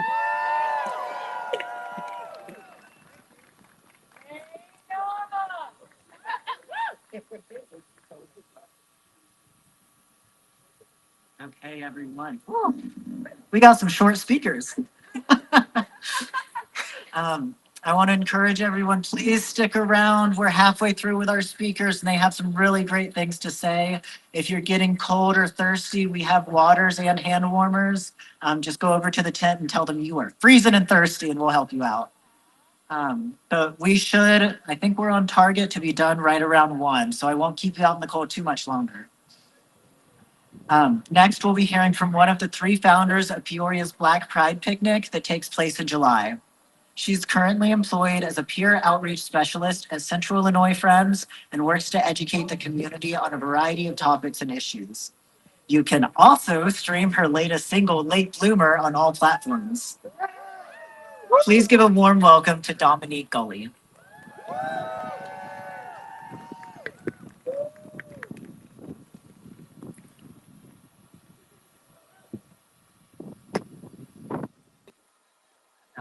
Short. Another short speaker. Again, I'm Dominique Gully, also known as Swag. Like River said, I'm a local music artist here in Peoria, as well as a self-model. I am also one of the founders for Peoria Black Pride Picnic that we have done annually for the past 3 years and counting. I started my journey being employed at Central Illinois Friends as a peer outreach specialist for a little over 6 months now, which is super exciting, being able to spread awareness and be able to educate my fellow peers. Um, compared to others across the United States, those who identify as LGBTQ plus face significant health disparities, including many related to sexual health. The STD and HIV burden in the United States falls unequal on men who have sex with men and transgender women. And those disparities go beyond the STDs and HIV. So, for example, lesbians and bisexual women have poorer overall health. We have higher rates of UTIs, hepatitis, and reproductive cancers. Bisexual women are twice as likely to experience intimate partner violence, and LGBTQ people are 2.5 times more likely to have a mental illness and is less likely to receive preventative care services. So, with that being said, that's why I love the work that we do here at Central Illinois Friends. I mean, we offer free STI HIV testings, as well as just partnered with a few other services in our communities this past year so that the LGBTQ have somewhere to feel safe and get the care they need without barriers and with support. We partner with Whole Life Solutions to be able to provide counseling to all LGBTQ people and their immediate family. We also have a doctor that comes in every Friday evening to provide psychiatric care to our LGBTQ peers, including medicine, gender affirming, and transitional care.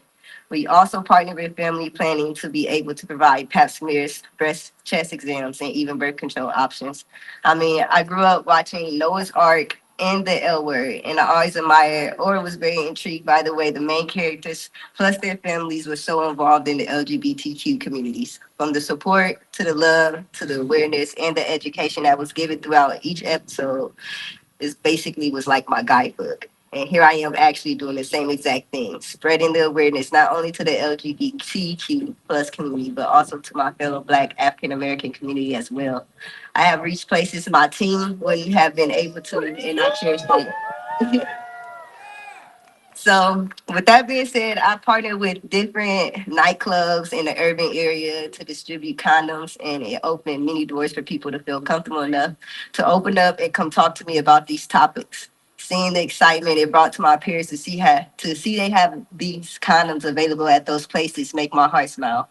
that open doors to start conversation in spaces they normally wouldn't feel comfortable doing. Also, I take many of our clients to their appointments, making sure they get there on time and have a way back home. Uh, it's small things like that that helps make a difference and show that we are here and we do care. Um, Now with Trump being back in office and many major companies are rolling back from the DEI program, right on, right on.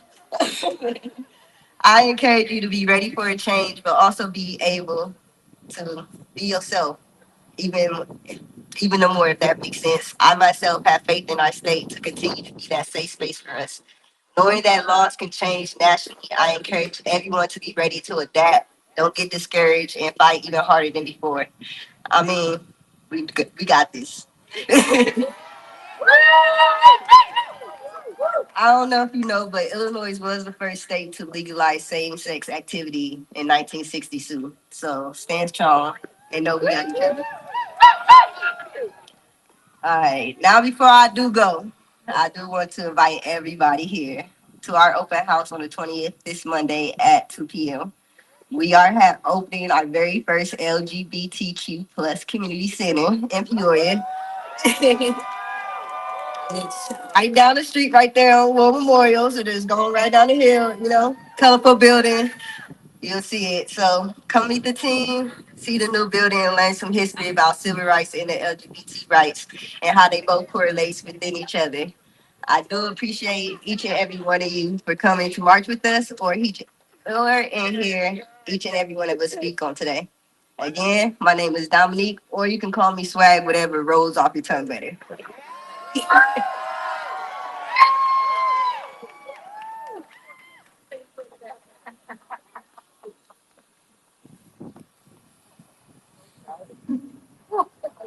From the issues of the 60s through the AIDS pandemic and the fight for LGBTQ plus rights, including the Fair Employment and Housing Ordinance here in Peoria, our next speaker has been involved in justice work for most of their life. Let's extend a heartfelt welcome to Reverend Carol Hoke.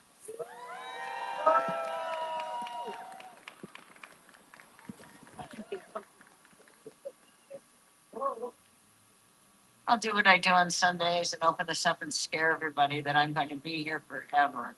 Okay? No, we'll make this short, okay? For the short people in the crowd, because we are numerous, right? No, I have been involved in a lot of things over the course of my history. I'm probably the oldest one here. I probably am. And that doesn't bother me because I'm here to tell you, I'm still here. And I think that's important for you to know that you take the risks and you still will be around. It's hard. It's hard to imagine what's happening in our country right now. Um, and I really want to apologize to all of you, to whether you're trans or black or brown or friends with no color, my friends who have physical, emotional, and spiritual issues, children of the world, whatever in God's name is wrong with us, or him or them or whoever it is that's turning the switches to chaos. For this time in our lives, there is absolutely no question that our demonstrations, our insistencies, our letters, our conversations, and blood have done a good job of acknowledging we live in a messed up country. I apologize because I don't want to see all the progress and work that has gone into making this country a legal place for us to be, to go under because of the agenda of the powers that be, are those who think they are in charge, and see reflexes are still good. I don't want Project 2025 to even begin. And the only way I can see of that not happening is to do something. I'd use the do something because it is up to us to do something. We have to have hope. Hope is hard, or it seems like it's hard. It begins with us, it begins with me. I have to have hope. And boy, it was hard. I'm trying to come up with something to say to all of you. We have the same things going on through your heads and hearts and minds that I do. Hope is sometimes hard to dig up and dig out of there. Um, but if you're concerned at all about reproduction, which I know that you or about abortion or student rights, or are you concerned at all about the environment? Dear God, look at California. And now the mudslides begun. Have you heard about that? You know, this is really a travesty. And we're going to withhold funding? No, we're not going to withhold funding. We have got to get our heads screwed on straight. And I don't know how that happens, except that we continue to do those things like write letters, make demands, call. Somehow I heard somewhere that calls have to be recorded, like check mark, hashtag marks. And if that's the case, then we call. Somebody check that out for me or for anyone else. And make sure that we make our voices heard, that we are counted, that we are tallied in how we can contact our senators and our representatives. It may just be wadded up and circle 13, but it doesn't matter. We have done our part. We have to continue to do our part. How many of you know how the city works? I mean, the governance of the city. And how many of you know how the state works? The governance of the state. And how many of you know how the federal governance works? I'm struck sometimes in talking with people that they really don't know how things happen. You remember Bill, Mr. Bill, in your civics class? No, you aren't old enough, never mind. And I won't go there. But I do think that we do know who the enemy is, don't we? And when we know that, and it's been coming, friends, it's been coming. We were told what would happen. And I'm very concerned. I'm concerned not just for us, I'm concerned for our children. Um, our groups like PFLAG, and God bless Amy and her husband and all the parents that work with PFLAG. Honest to God, I have never seen a group resurrect itself. It's just like the phoenix rose again. Because when Lauren and I moved to town, there were a few people that were working. Is this the only way it's going to work? If I'm turned this way, how about I do this? Is that better? I'm sorry. I'm not starting over. I hope you heard me enough. Uh, but I mean, with all the things that we have going on, I believe that we need to begin, and maybe in our individual groups, we can begin. We can set aside, I don't care if it's an individual, because I think we start with an individual, we start with ourselves. And we dig deep and we say, where's my biggest point of love? Because it is about love. When we can really get down to the nitty gritty and love ourselves, we can find that hope. And and if we need help doing that, who's your best friend? If you don't have a best friend, I'll be your friend. I'll be your best friend. I really will. And if you need someone to talk to, I'm here. I'm safe. I know my spouse is too. Lauren, raise your hand if they do. Okay, Lauren's the same. And I know there are many of you. Raise your hand if you believe you're a safe person and you would be somebody's friend to talk to if they get stuck in on this whole quagmire of junk that's going around. Thank you. Thank you. So what does it mean? Each of us together and individually need to do something. Do something. What's your passion? Do you have a passion in this? Or do you just feel like, well, I'll wait, something's gonna happen, and then, maybe then I'll make up my mind? No, you need to make up your mind right now. Now is the time. Now is the time to say, Carol Hoke, I'm going to decide that I am going to work on making sure that each and every child in Peoria has food, I don't know whether I'm going to work at a food pantry. I don't know whether I'm going to make snack packs for the kids that are in school that are going home on the weekends and not having any food. I will do something to ensure, and seniors. I'm a social security recipient. I am not happy that I may not have an income. I mean, there are many things that are coming up that I have heard. I don't want to panic. I don't want to be stupid, but I do want to be able to face these things. And that's the other thing that we must do. We must stand up. We must be counted, and we must not be afraid. Fear's hard to overcome, friends. Believe me, I know it. I've been in the places of fear. I marched early on with King. I didn't even know I was doing a King March. How about that? It was just a housing thing in Chicago years ago in the 60s. But, I still did it, I can say that.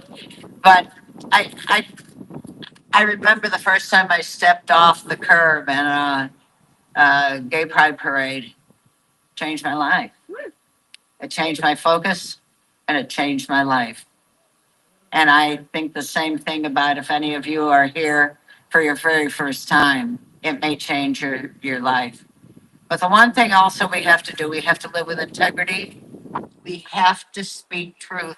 We have to find the truth. We cannot live the lie. We have to speak truthfully, and we have to definitely, without fail, make sure that we do live into the hope. I know it's hard. I'm not going to do anything other than cite someone that was a little bit older than me.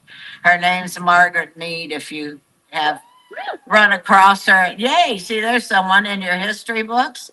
Never doubt that a small group of thoughtful, committed citizens can change the world. Indeed, it's the only thing that ever has. That's us, friends. That is us. So let's make sure that you put your passion where your heart is and that you find out in the truth of all the details just exactly what needs to happen. And then what are you going to do about it? Gather your friends, talk to your friends, talk to your family. Sometimes families are worse to talk to than your friends. And I know that. But just be safe about it. That's the other thing.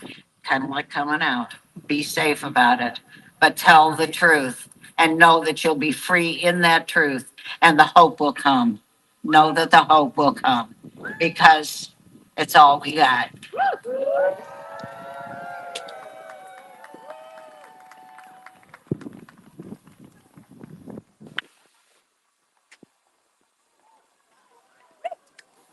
Well, I have been informed that the people who were going to bring hand warmers did not bring them, and I can't find them. So we have sent someone from Peoria Proud out to the store to buy hand warmers for you.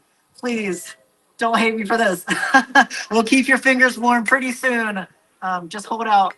So next up, we'll be hearing from a full-time nurse practitioner at Positive Health Solutions who provides care to folks living with HIV, LGBTQ plus primary care patients, and patients seeking gender affirmation and health. He's passionate about improving healthcare equity and access and is a fierce advocate for the LGBTQ plus community with regards to health. It's a pleasure to present to you Ron Lombard.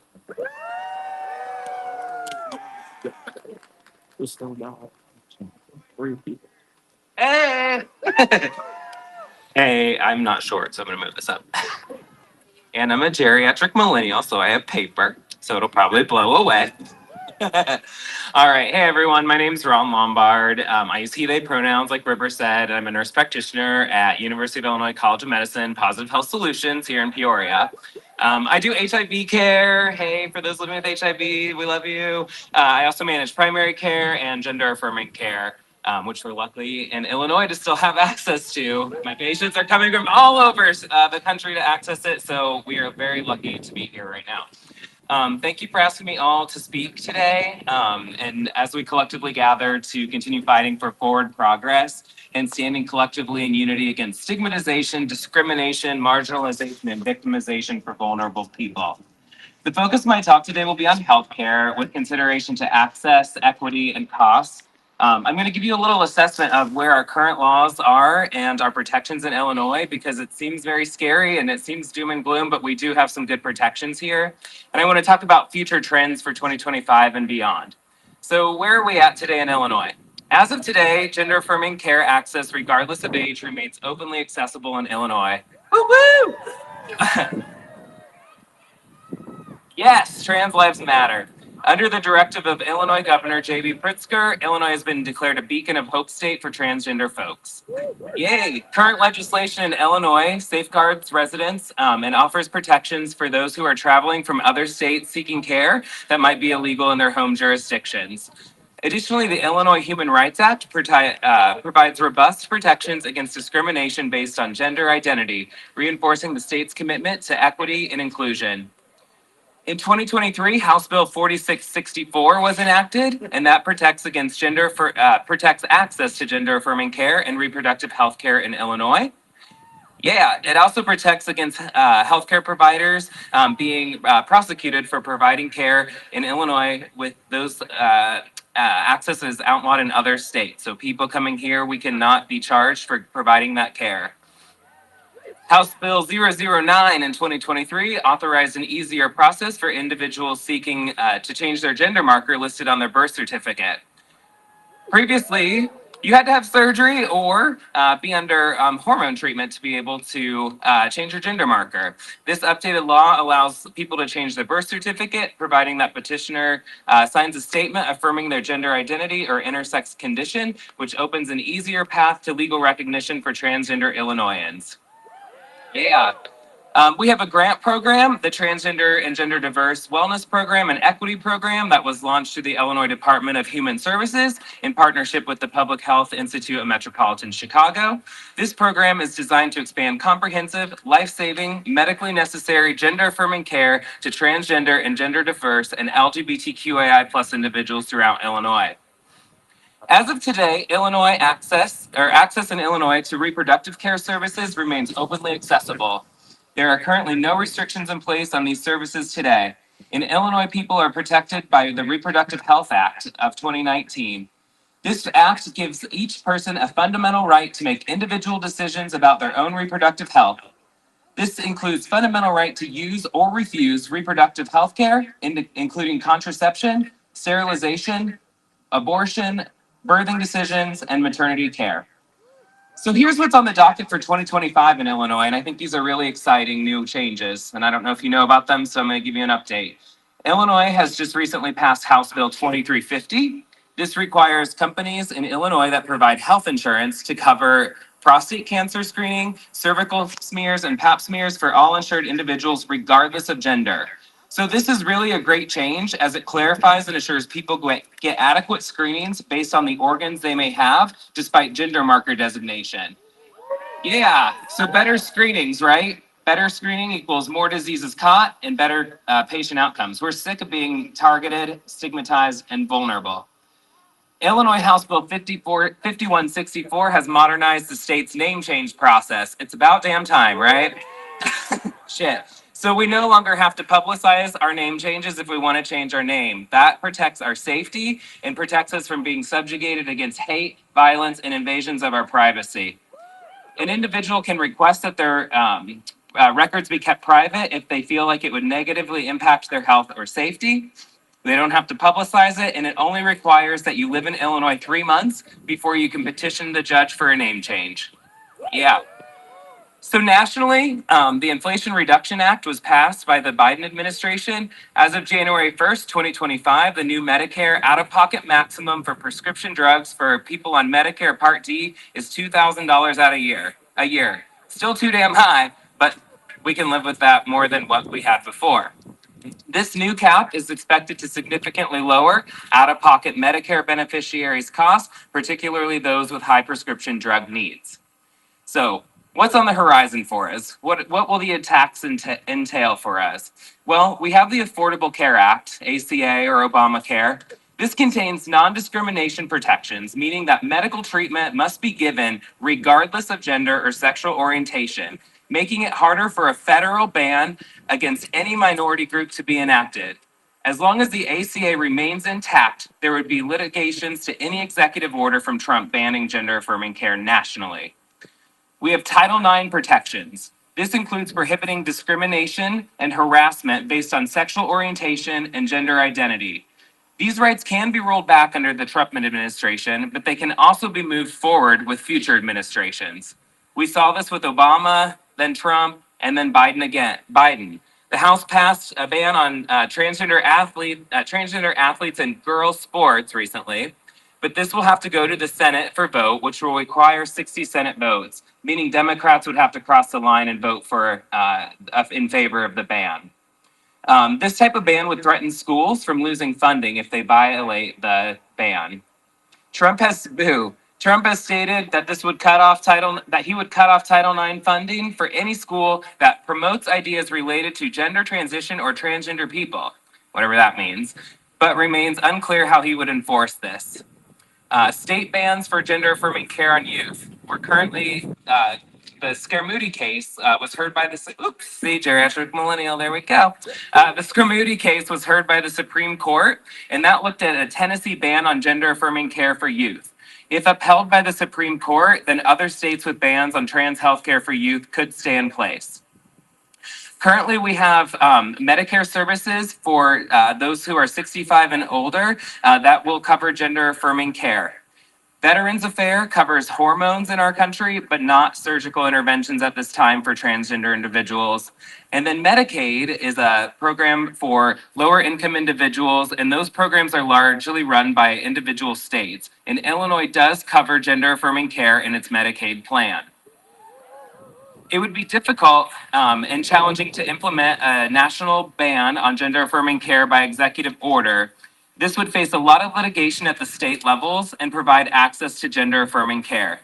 The new administration may try to remove care services from plans or face more plan denials in an attempt to roll back care or increase consumer costs. And we're already seeing that trying to take place, denying access to care through denying plan coverage. Women's health and reproductive health. The pregnancy related mortality rate in the United States is aberrant. The US, it's 33.2 per 100,000 live births. This is the highest of any developed nation in the world. States where abortion access is outlawed are hiding data about maternal mortality and silencing review boards or banning them so that data are skewed. That means we don't know the actual real impact the abortion bans are having and how many people are suffering harm or death from them. It is unclear if Trump will attempt to sign a nationwide 15 or 16-week national abortion ban or leave it up to the states to decide. It's unclear if a national abortion ban is put in place if there will be exceptions for rape or incest. Attempting to ban medical abortion access may be a step that they try to do, as most abortions in our country are this type. They may look to attempt to reinstate the Comstock Act of 1873, and this would entail blocking mailing of medical abortion pills, basically attempting to create a national abortion ban. Or they may try to use the FDA director to put more strict rules on medical abortion guidelines and access through insurance programs. We saw things like this happening in Louisiana, where they classified mifepristone as a controlled substance and now lock it up in the hospital so that they cannot access it easily. For the general public, we need to be concerned about fluoridated water access. Arkansas and Montana have already proposed bills that will either ban fluoride in water or a public vote will be taken to include fluoridated water for public access.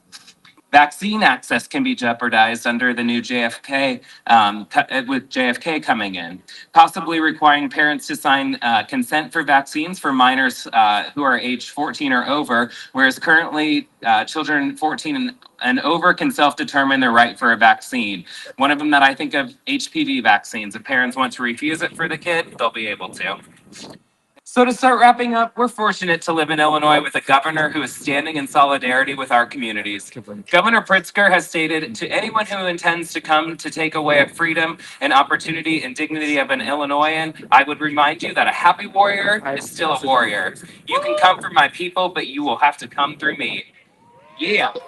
Given the many unknowns that we stand in the face of, I'm urging us all to stay informed, stay engaged, and be active in your community. Utilize resources and support networks, find platforms for outreach and advocacy, and do not obey in advance. We must resist, and we will not be silenced. We are stronger when we unite our voices and our efforts together to reinforce that LGBTQ rights, women's rights, and minority rights are all human rights. We are more powerful when we are together, and we must use that intersectionality to bond us and push for a future that we all deserve. The challenges ahead are significant, but we have fierce and unwavering support from advocates, lawmakers, allies, and equality in Illinois continues. I am so proud to be a part of the Peoria community and thankful to be actively fighting alongside all of you in solidarity for a better, healthier tomorrow for all people. Yeah, let's do this. I will close with the words of Pete Buttigieg. How can we give up? We don't have the right to give up. Think about the stuff other people didn't give up of in the face of. Then think about how things change. Yeah, sometimes they change for the worse, and sometimes they don't change in time, but things sometimes change faster than you ever thought they would. As Lady Gaga sang in her song, Come to Mama, we're fighting the same old shit after all of these years. Well, we really are, the same old shit. I truly believe now is our time to dig in and fight for change that we want to see happen. We've been here before, and we will do this again. We are absolutely in for some dark and frightening times ahead, but the light of our community shines brighter than ever. May we let our lights lead us on the path towards progress and equality for all. Thank you all so much for listening. Love you all. Thank you.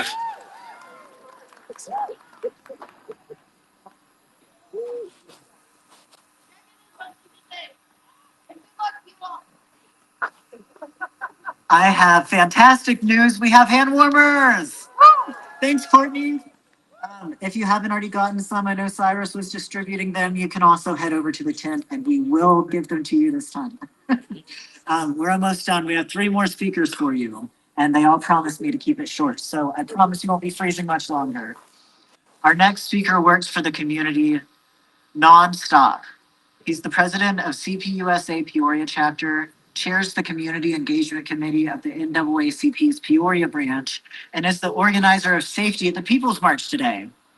Help me in showing our appreciation for Noah Bond.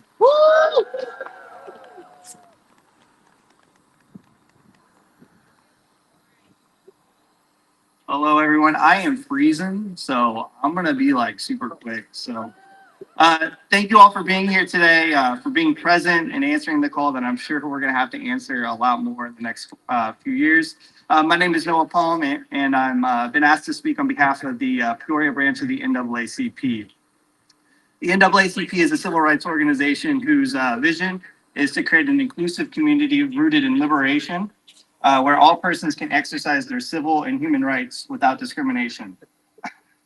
We are committed to a world without racism, where Black people can enjoy equitable opportunities in thriving communities. We are not partisan, but we are also still political. This is what the NAACP has been fighting for since its founding in 1909 and has enjoyed success with leaders like W.B. Du Bois, Ida B. Wells, Thurgood Marshall, and other giants in our history. That's what brings us together today, because we are not only gathered to fight what could be coming our way, but also to protect our movement, what our movement has already achieved in its history. It's no secret what the upcoming administration has planned for the first 180 days in office.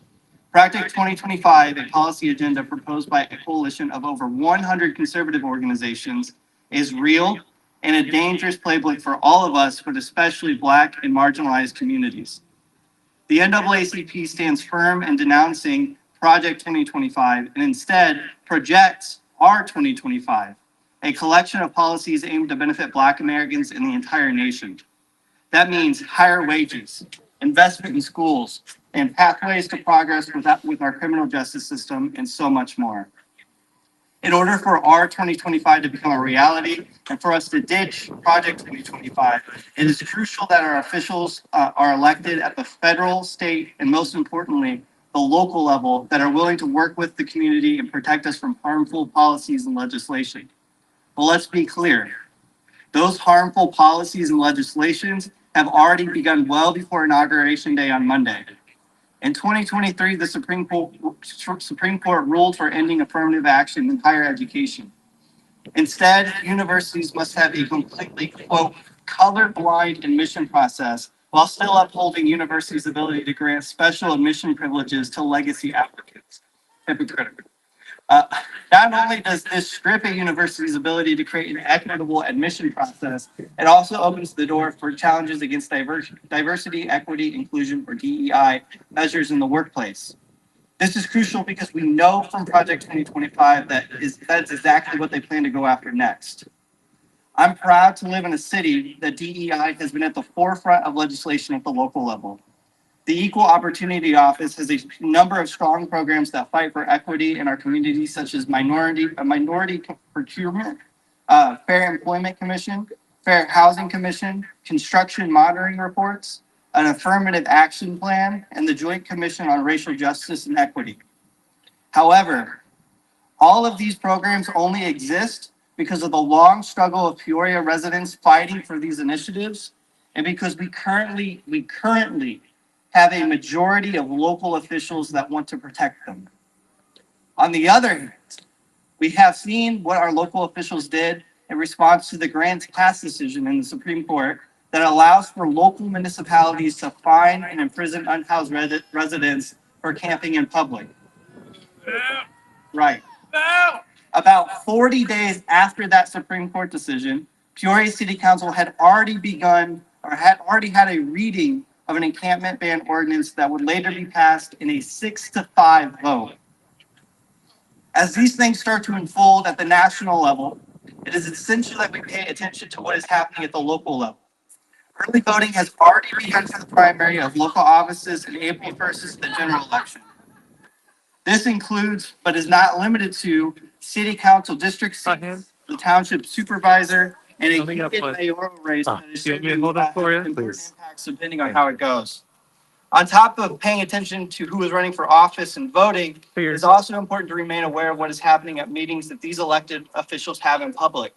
That means attending city council meetings, the school board meetings, and various commissions that have power to make decisions that impact our community. We must be unrelenting in making sure our interests are represented at every single level. A quote from Shirley Chisholm that I heard from a recent NAACP meeting sums what I'm trying to say up perfectly. If they're not going to give you a seat at the table, bring a folding chair.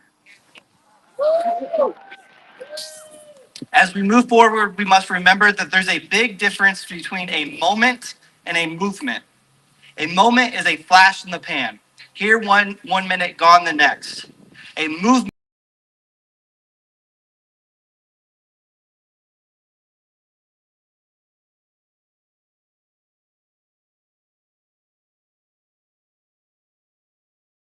Let us cast every ballot, educate our neighbors and coworkers, and bring our folding chair to every meeting.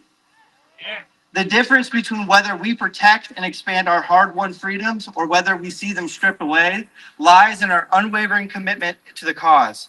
In the words of the People's March, united, we march forward for all of us. Thank you.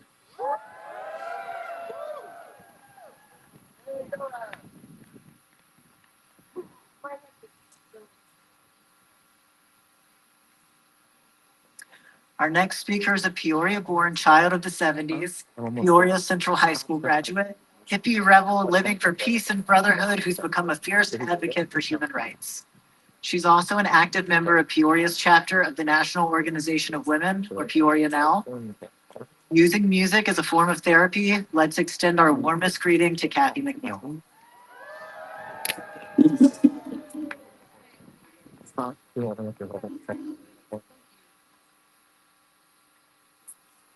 I hope so. Oh, yeah. I'd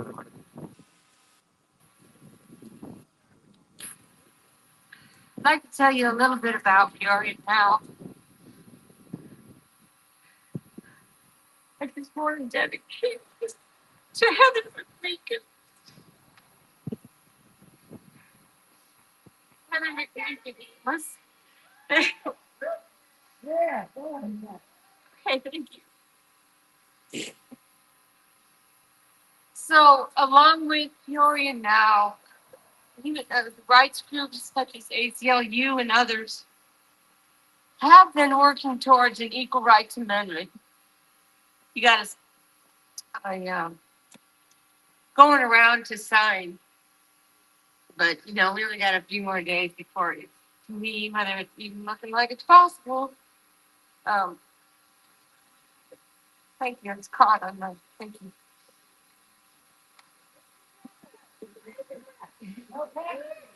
Thank you. So now, since the Supreme Court, which I call the not the Supreme Court, but the Superior Court, that's what they think they are, taking away what the gains we've had over the years. But let's not let politics stand in our way of freedom.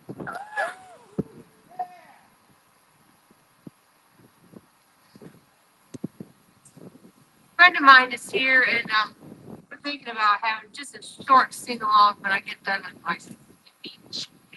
You call it that.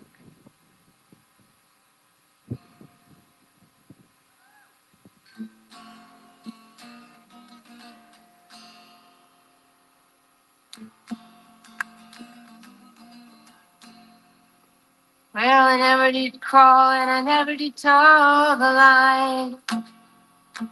No man is master to me, I ain't that kind. I just put on my traveling shoes. If you want to win, you just can't lose the sign or stay behind. Well, I was born to run, to get ahead of the rest. When all that I wanted was to be the best, just to feel free and to be someone. I was born to be fast, I was born to run.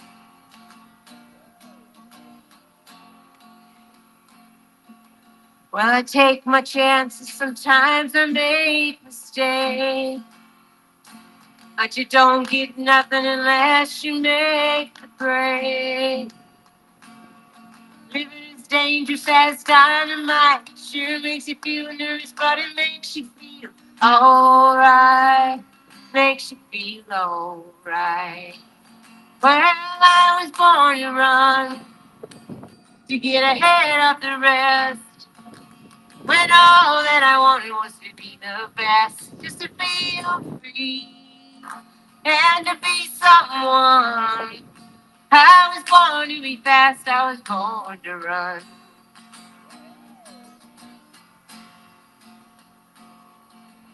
Nobody's gonna make me feel the things their way. By the time you figure it out, it's yesterday. You better run to me your ways, I know I won't need them when I'm old and afraid. Yeah, I wanted to take. Well, I was born to run, to get ahead of the rest. When all that I wanted was to be the best, just to feel free and to be someone. I was born to be fast, I was born to run. I was born to be fast, I was born to run.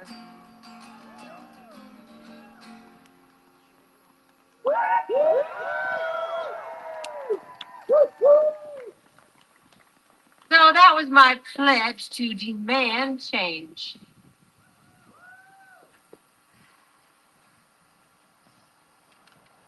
Now, I had something to say about the next song. Maybe some of you know that one, this one.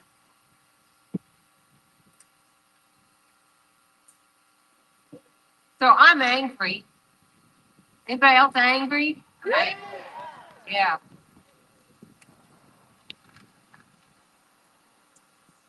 Well, your feelings are your feelings. You own them. They're yours. You get to have them.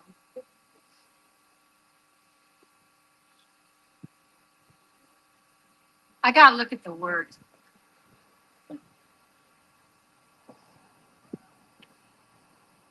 Thank you.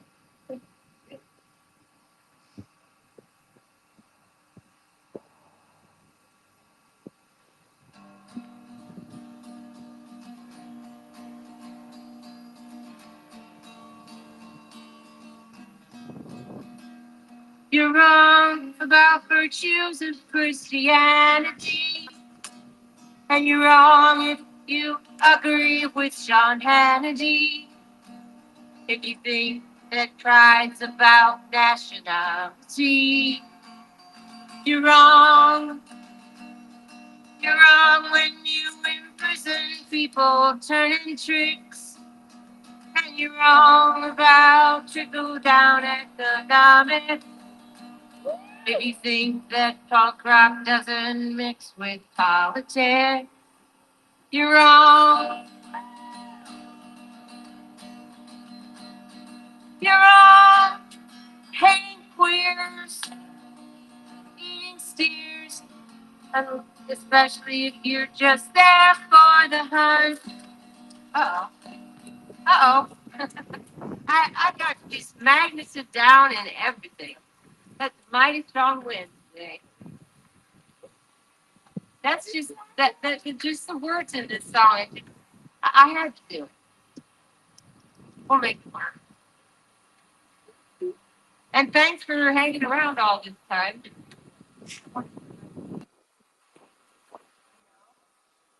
Wait. Oh, this is a different song.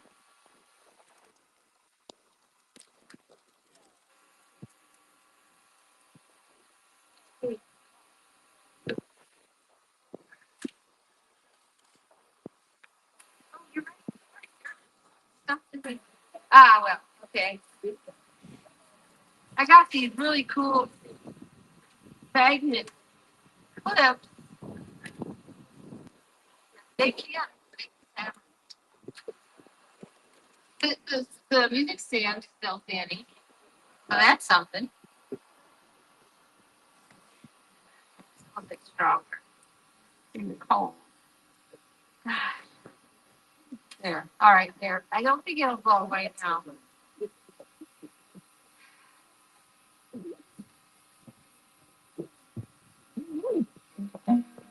You're wrong. You're hating queers. Eating steers. If you kill for the thrill of the hunt. You're wrong about wearing fur and not hating Ann Coulter. She's a cunting cunt. What happened there?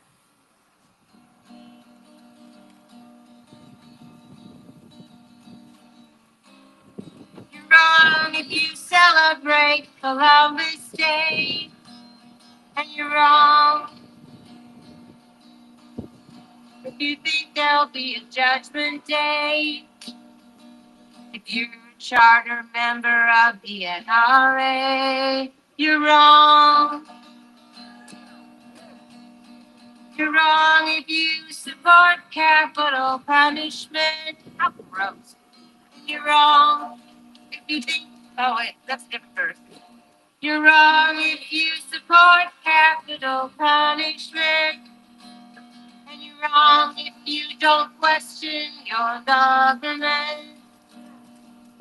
You think reproductive rights have no consequence. You're wrong.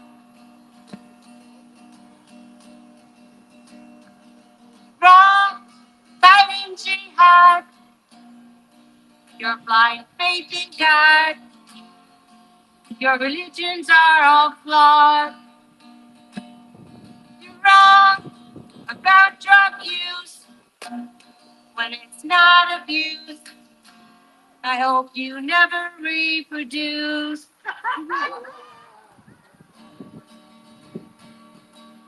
Getting high on the down low, a victim of COINTELPRO. You're wrong, and we'll probably never know. I wish I could say that was mine. I wish I could say it was. It's not.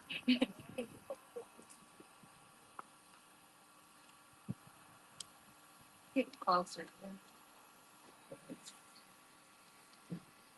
So happy windy day.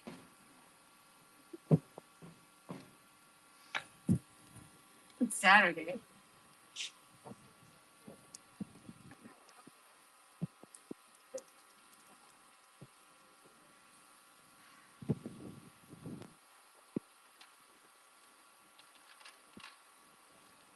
We talk about fascism.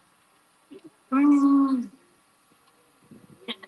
Fascism, a system that carries with it the desires of the powerful who are just plain selfish, self-serving, self-righteous, they're enriching themselves over time by ignoring human beings' well-being and the Earth's natural conditions that give us wildlife, or wildlife that, well, be nice if we could experience Earth's beauty.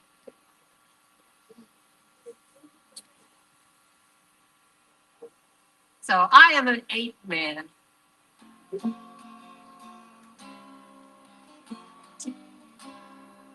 In a man's evolution, he created the city, motor traffic rumble. But all around me, everybody's multiplying and they're living in the jungle. So I'm no better than the animals sitting in the cages in the zoo. As compared to the flowers and the birds and the trees, I am an ape man.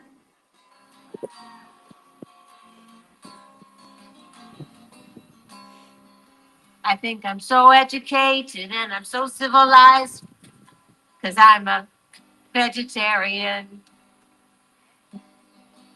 With overpopulation and inflation and starvation and the crazy politician. Compared to the sun who sits in the sky, compared to the clouds as they roll by, compared to the bugs and the spiders and flies, I am an ape man.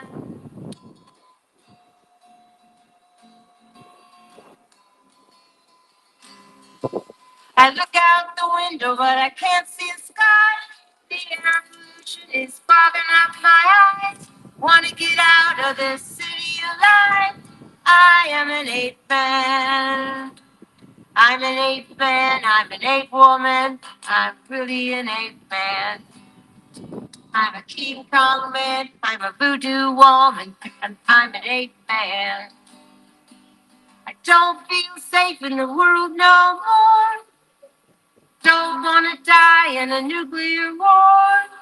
Wanna sail away to a distant shore and make like an ape man. I'd like to call Jim Happenstall. He knows. Oh God, I'm sorry. He knows some really good sing along. We're just gonna do a couple stories, and I'm gonna help him blindly, but we can do this. We can do this.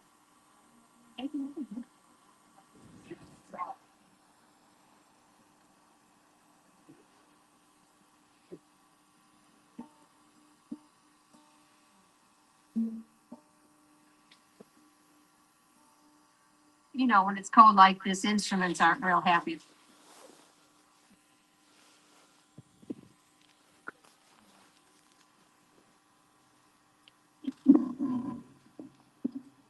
Thank you, Kathy. Well, we got a big crowd here now for the big finale. We're going to do some energetic, just choruses of some songs. Thank you, Kathy, for allowing me to be here. I just moved to Peoria from Chicago a month ago. I can't believe what Chicago's facing on Monday, right?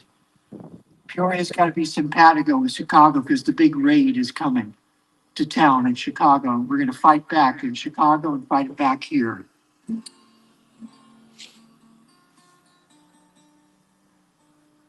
We're just going to do a couple of choruses to songs to kind of get your blood going so you can go home and feel a little warmer. Power to the people. Power to the people.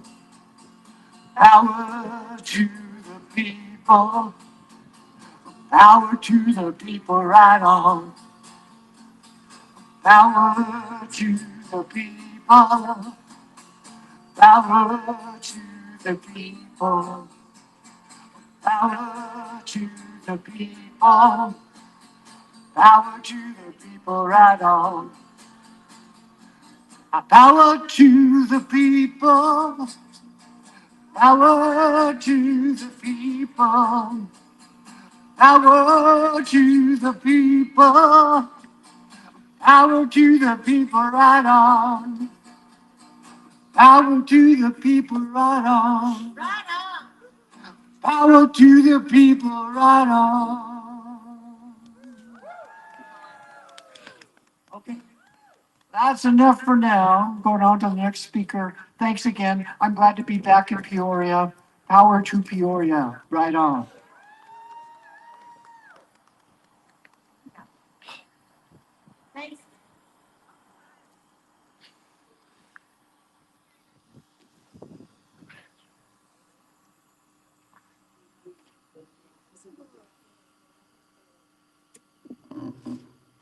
As you can see, I'm not River.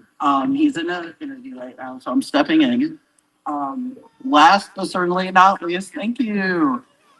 Last but certainly not least, we'll hear from local artist, performer, and assistant professor of art and gallery director at Eureka College. Through painting, sculpture, installation, performance, drag, and ritual, she creates work that expands the narrative of her community through a sense of joy and power and brings those topics into the forefront of spaces that have historically excluded them. You may also know her as Artemisia Van Hout. Let's give a thunderous round of applause for Alexander Martin. I didn't do that. Good afternoon, everybody. I hope you all are doing well. I'm going to shoot a little bit of energy into all of you, and then we will go somewhere warm. So, like Ren said, I am Alexander Martin. My pronouns are she, her, hers. I'm an artist, performer, educator, professor, all that stuff. Just pulling up my notes. My speech is nice and short and sweet. So, without further ado, let's get it going. Now, I know this is going to sound like a paradox, but right now, instead of thinking of everything and everyone, instead of thinking about policy, instead of thinking about things on the national scale, instead of thinking about organizing, strategizing, and all things of that nature, I want you to think about yourself. How do you feel? What emotions are there just under the surface? Hone in on that feeling. Take a second. What can you do in the next 5 minutes, the next hour, today, to make space for those emotions, to find something that sparks hope or joy within yourself?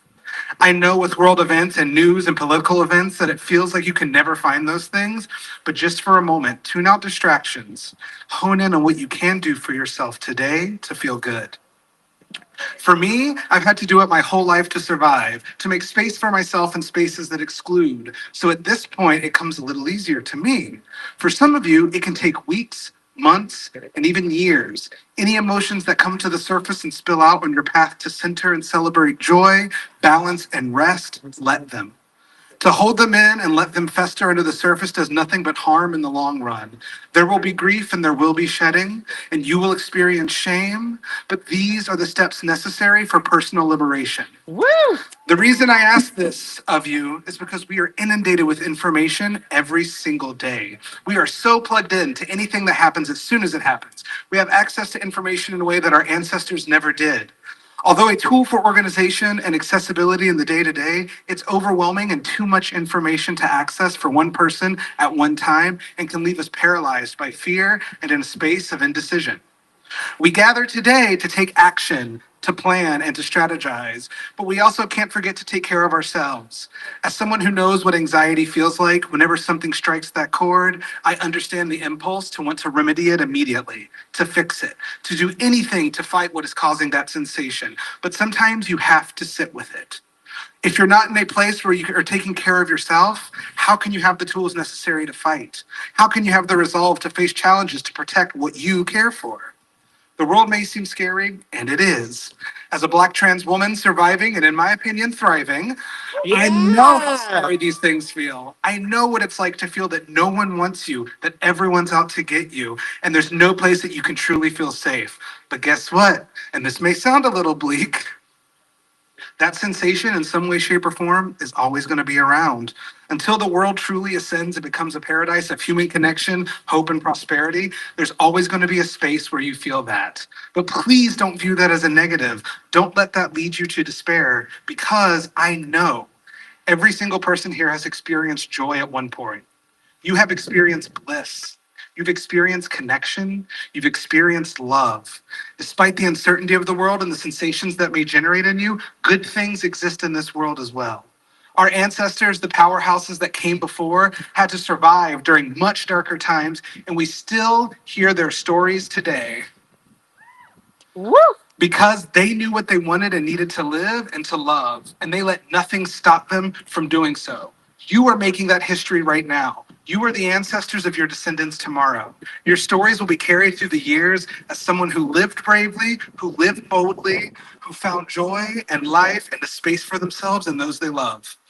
While we are grieving, please keep in mind that the sadness and anger you feel, it's not from loss.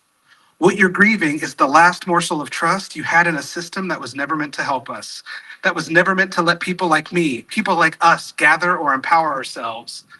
A system that has never looked out for us. We get thrown a few spare bones of policy and protection that act as a PR campaign for people who can't relate to us in any way, shape, or form, only to have our rights be a topic of debate or on the chopping block the moment they need to distract the masses from the evil they perpetuate.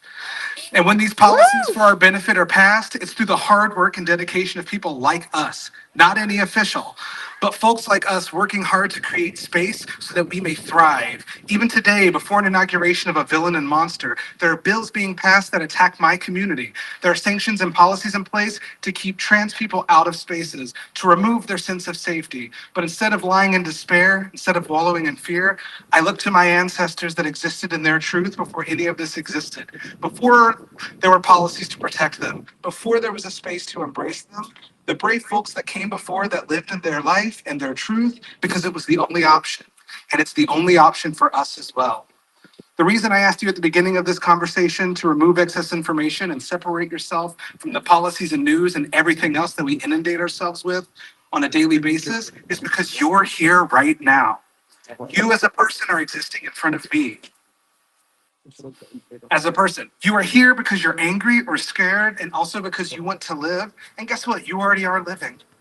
You are already living and breathing in your truth or on your journey to figure it out in nothing.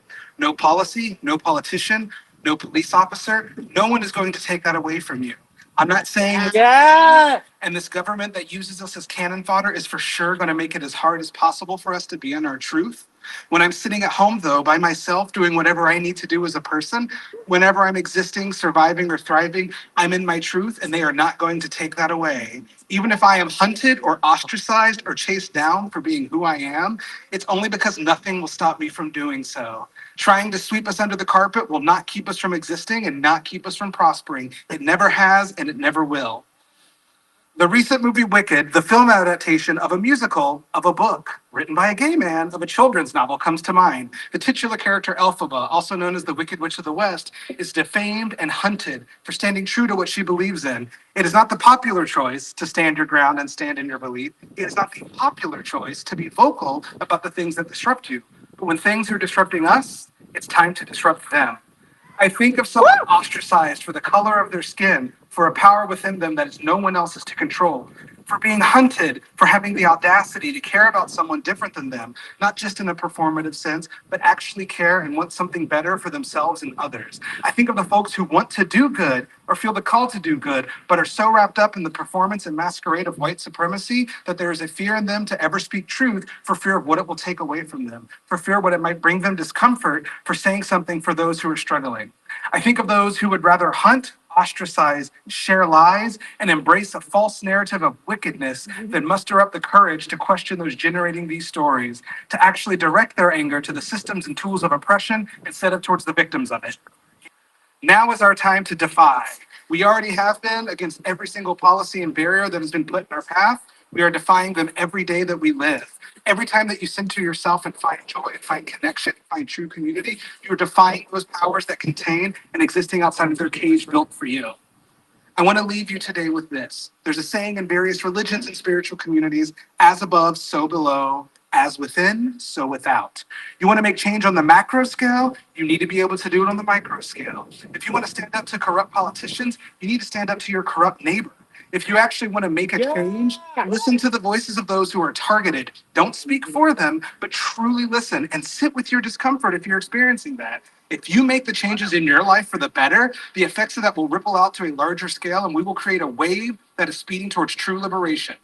If you cannot take care of yourself and make yourself feel good, provide the safety you need for yourself and for your loved ones, stand up for yourself and for your loved ones, then how are you going to be able to do anything for others, for strangers? If you can't have a conversation with the Glendas in your life, the nice people who are very popular, who may be doing more harm than even they know, how can you stand up to the wizard and the villains who are perpetuating the system? Take care of yourself and nurture your intuition and your guidance. The voices within you that whisper and guide your moral compass that help you make a decision. The voices of those that came before that tell you to trust your instincts, close your eyes, and leap.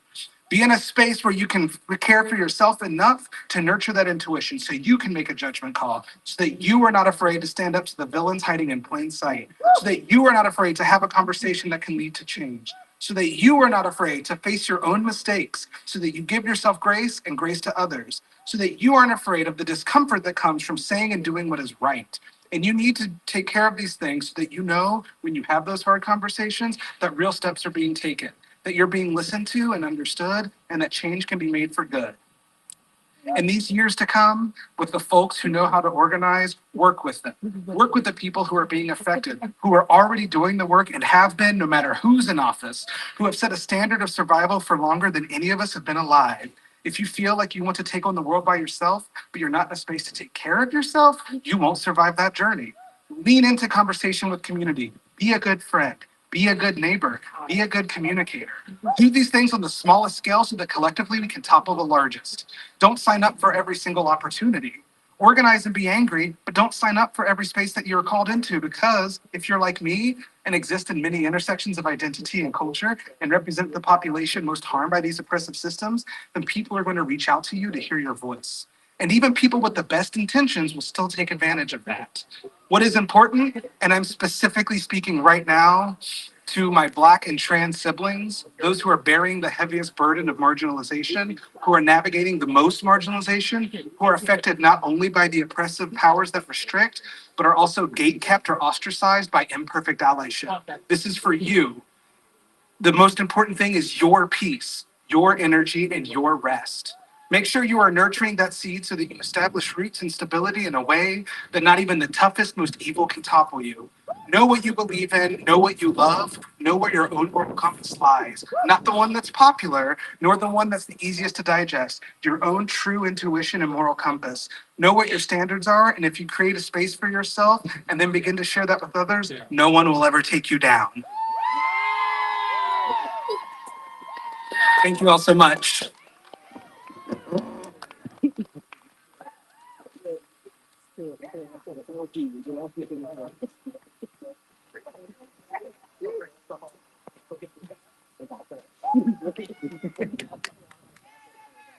Thanks everyone who stuck out in this cold weather to hear all of our speakers.